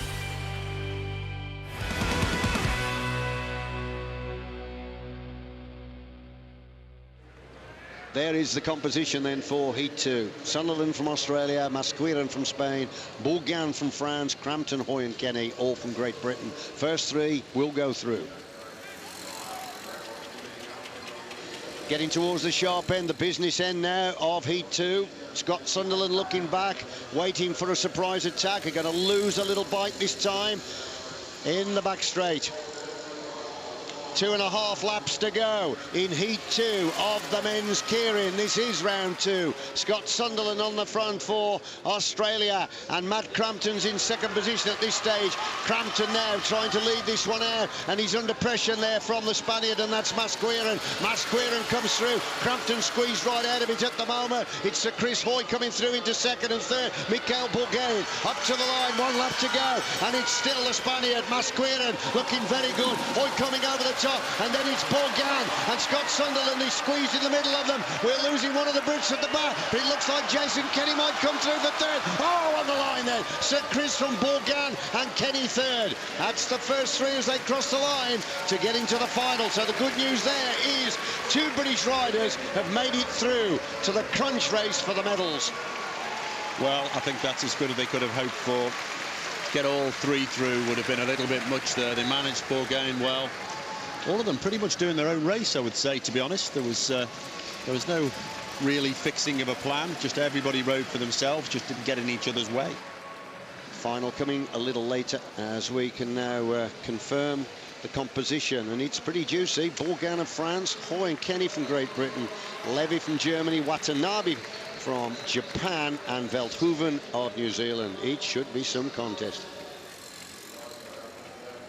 Stand by for the adrenaline rush. The little Derny bite now. He's going to swing off into the well of the track in the back straight. Chris Hoy now starting to make a move. Encouragement there for Van Veldhoven. The Derny bite leaves the track, 2.5 to go. At stake is the World Championship for the keirin. Right on the front at the moment is Levy, then Bourgain. Kenny trying to come down the inside. Chris Hoy at the moment. He's looking to try and find a clear run. Now then, just over 1.5 laps to go. The pace beginning to lift now. Levy's on the front. He really has raised the tempo. Van Veldhoven of New Zealand is going with him. And there's a little gap back then to the British pairing. And it's Kenny trying to close down. And he does close down. And Hoy's in the wheel of Kenny, and Kenny is coming up under the shoulder of Van Veldhoven, but it's still Levy at the front as they come down the finishing straight. Oh, on the line! Who was it? Was it Van Veldhoven? Chris Hoy? They're saying Chris Hoy's got it. The clenched fist. How did he do that? Chris Hoy storms down the track to take his 4th World Keirin title, and he must have clutched that from the jaws of defeat, because Levy looked as though he'd got it all tidied up, and in that final run to the line, Hoy got it, and Kenny earlier on looked as though he was going to take it. Wow, that was impressive. That was an incredibly fast piece of thinking. We'll watch that again, but Kenny coming round the outside, everybody sort of went right to try and get around. Hoy just thought, I'm not going to make that. It's a long shot, I'll go for the inside, and a gap just opened up in front of him.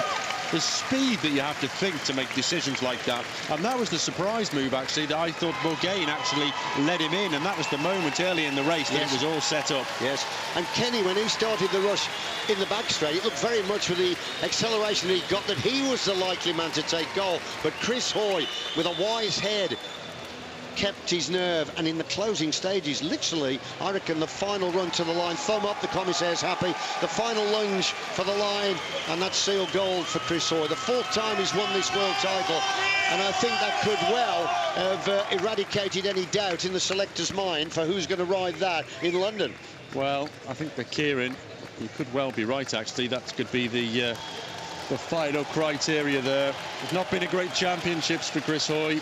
Certainly not by his own standards, but that was a classy move. It shows that this event isn't just about power, it's about experience and thinking under pressure. And here's exactly how he did it. He managed to get Bourgain behind him, which I thought was a classic move. He didn't panic at all.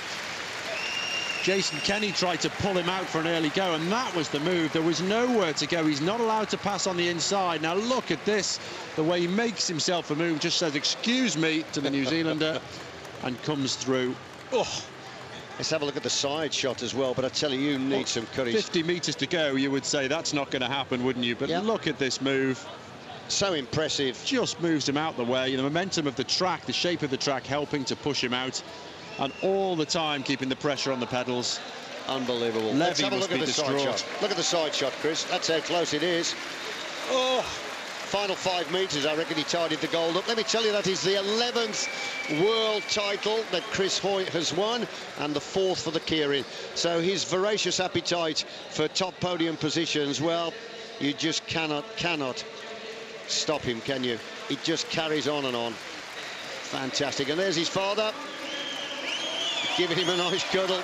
Great family. His mum's there, Carol, as well, and his wife. Oh, the tears are starting here. Well done, son. The winner of the men's Keirin is Chris Hoy. The silver medal, Max Levy of Germany, and the bronze going to Simon van Veldhoven of New Zealand. It was some scrap.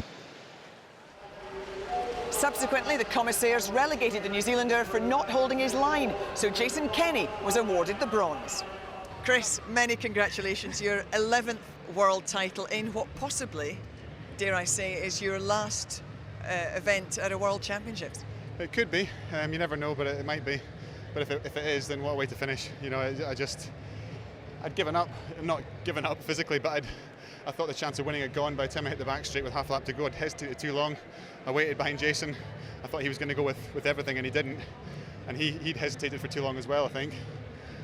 And normally I would have gone around the outside and just put my foot down, but I'd kind of killed my run a little bit. I'd lost momentum, so it was one last chance. I've never done that before in my life. Gone up the inside, you know, that's a real kind of last chance saloon, and it paid off. You know, honestly, I couldn't believe that the door opened and I managed to get through. So, in some ways, I'm very lucky, and but very grateful to have won. As I say, your 11th world title, but where does this one rank? Well, they're all special. Every single one, you remember exactly how you felt at the time, and they're all special for a different reason. But I think this is particularly special because, as you say, it might be my last World Championships, it might not. But it's the last race I'm going to have, meaningful race I'll have before the Olympic Games. So it's a great one to give that confidence boost and to show that I've got another string to my bow in terms of Keirin tactics. You know, it's hopefully I'm showing my rivals that I can win from any position. So that'll keep them guessing. We were wondering about who would get the sprint ride, but I think we can safely say that you'll be defending that Keirin title in London. It's all kind of sinking in now, yeah, with the implications of the ride, and you know, it's been such a battle with Matt's European champion. Jason's been up there in the Keirins, so just to get the place means a huge deal. It's a huge deal to me and means a great deal, and just yeah, you know, I'm going to enjoy this for what it is. It's a World Championship. I'm world champion, and I'm not going to think too much about London right now. But it is great that that's hopefully got me qualified for the Games. I think the bookies overnight had you at 151 to win 3 golds in London. Do you think those odds might have shortened slightly now? You never know. You never know. I mean, it's to do all 3 is a big ask. But having said that, if I'm going to ride 3 events, if I get to ride 3 events, it'll be because I believe I can win 3 events. You know, we're not going to enter an event just to come 2nd, 3rd, or 4th. We're going in to try and win it. But having said that, yeah, it is a big challenge. Well, Chris Boardman alongside me now, and the Performance Director of British Cycling, Dave Brailsford. And Dave, I'm sure a happy man at the end of these World Championships. What were the targets when you arrived here? Well, what we've been trying to do is build momentum during the 4 years up to the Olympic Games. So we had a good World Cup in London, and we're trying to build on that to come up towards the Olympic Games. And I think we've been successful. I think, you know, there's been some great performances. So there was no specific target, but we really wanted to get into those Olympic medals and push hard to try and top that table, which we managed to do. And are you happy with the rewards that you're going home with? I think my thing is I hate losing. So my mind goes to how can we improve on those areas where we didn't, you know, how can we win the medals we didn't win and sustain the performances in the medals that we did win is probably more where I'm at. But am I happy? Yeah, I mean, it's been a good performance. It's been the hardest Worlds I've ever seen. You know, it's been toe-to-toe for every medal, extremely hard-fought medals, and, you know, across the board. I've never seen the depth of competition before a World Championship. So from that point of view, we've done really well. Chris, would you agree with that? It's been one of the toughest World Championships, most competitive that we've seen? Well, I think the sprint qualification's the indicator, isn't it? 10 people doing 9.9s. It's just incredible now. The strength in depth. We'll go to London. They're all going to be hard fought. I think this World Championship for me, though, it's not been about physical performance, despite all the world records. It's with the British team. It's been about attitude and the fact that we might not quite be at the absolute top of our game, but we're going to keep looking for ways to win rather than thinking about the form side of it. And that's really been the standout, and that's what got the results. Tough few weeks coming up, obviously, trying to fine-tune for the London Games, and also selection issues right across the board. Endurance athletes have done incredibly well, but still people fighting for places. But let's start with the sprints, because we've seen Sir Chris Hoy step back up here and win a rainbow jersey, but everybody wants to know who'll get the ride in the sprint. Well, we don't know yet. I think that's the honest answer. I think obviously Jason's done terrifically well here. But the conundrum is, on the one hand, if you select now 16 weeks out from the games, you know, form could change. On the other hand, the riders would like that. They'd like to know. But we want to make sure that, you know, on the other hand, we want us to keep it as long as possible, keep the competition. They go to training every day, they're still competing, and actually we can judge who's got the best form right to the death. So somewhere in the middle, the answer lies. Well, we know that Philip Hines has been able to come in and perform well at Man 1 in the team sprint. So are we looking at him certainly going forward into the Olympics if he can carry on improving? Well, I think we go back into training and hope that Philip keeps his progression. If he continues on the current rate of progression, he's going to be competitive, which then makes the rest of the team competitive. So that's the aim, and it'll be all systems go on that front for Philip when we get back. And Chris, as far as you're concerned, who's going to get that right in the sprint? I wouldn't like to have his job at the moment, but I think he's right. I'm not sidestepping it here. I think Dave's right that it's a phrase that you came up with a couple of years ago, comfortable being uncomfortable. Yeah. That's the right place to be for the next few months. They want to know now to keep peace of mind, but I think fighting all the way is the way to keep the good form. I probably do. There's two spots really. They both ride the team sprint. I do one of each. Your problem. We'll wait and see. Thanks very much. Well, of course, the next track cycling on the BBC will be at the London Olympics, and we start, of course, with the men's road race on the opening day of competition with none other than the reigning world champion Mark Cavendish in action. And the first race of the MotoGP season from Qatar will be live on the red button at 7:30 this evening, and the whole race is repeated on BBC One at 11:25 tonight. That brings things to a close here from the Hisense Arena. I hope you've enjoyed our coverage. Feels like a real Aussie soap opera this week. Let's see if Great Britain can have the better of their big rivals both at home and away. We'll see you in London. Bye for now.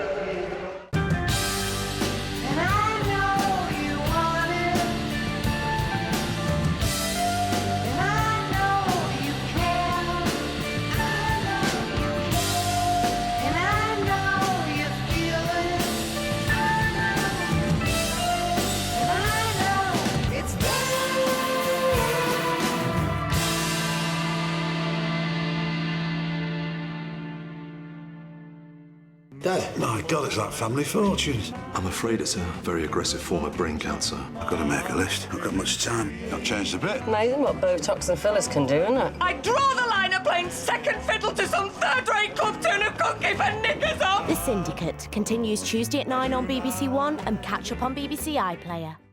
We should have guessed that the death of one of us would bring us back together.